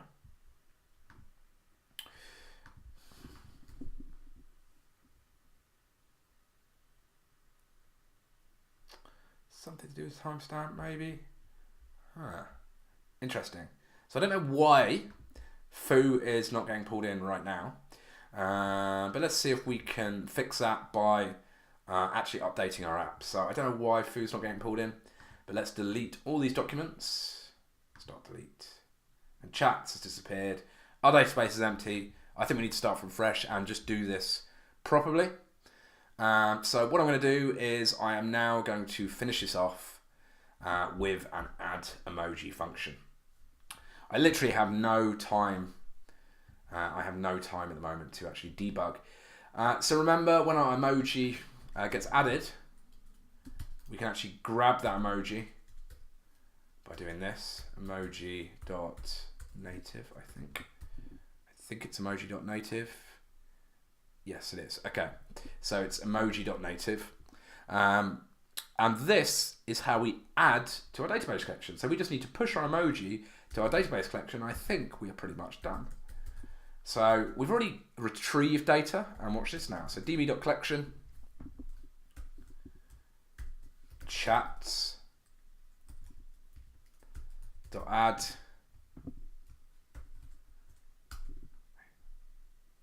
okay, so chats.add, and then we can construct a JavaScript object of email. Think about where we're going to get email from. Emoji and time. So let's think about where we're going to grab these items from. So now email I can get from my auth object that I've set up previously. So remember we set that auth store up, so we can grab that right now. So I don't need to query Firebase to get that. So import auth store from stores auth store. Import auth store from stores auth store. So I can now grab the email from auth store. So if I just go back to auth store, so auth store is going to be on state. Okay, that's fine. Here we go. So auth store.state.user. Let's just double check. Yeah, that's right. So state.user.email. Emoji. I have access to my emoji, so I can say emoji.native. And time, remember I have to grab this timestamp from Firebase, which I exported here, so I have to import that timestamp, and I can just attach that function to this query here. So let's do that now. I can do this. So you can actually import multiple variables from one file. As long as it's in the same file, we can import DB and timestamp from Firebase by separating them with commas. So that's pretty handy. I quite like that. And we'll attach him there. I think, guys, that is it. So now we are ready. Okay, so let's go and try this out. The excitement is palpable. So currently I don't have any chats. I've got a debugger down here. In fact, I will remove that from my code. I don't need this anymore. And let's add an emoji. It's got to be the poo emoji. That's the only way that we can kick off the inaugural emoji sending of this app. So let's click on our poo emoji. Hold on. What is happening here? Haha. We have a poo emoji. So that's pretty cool, right? By itself, that's cool. Let's just inspect this quickly. I want to make the size a little bit bigger.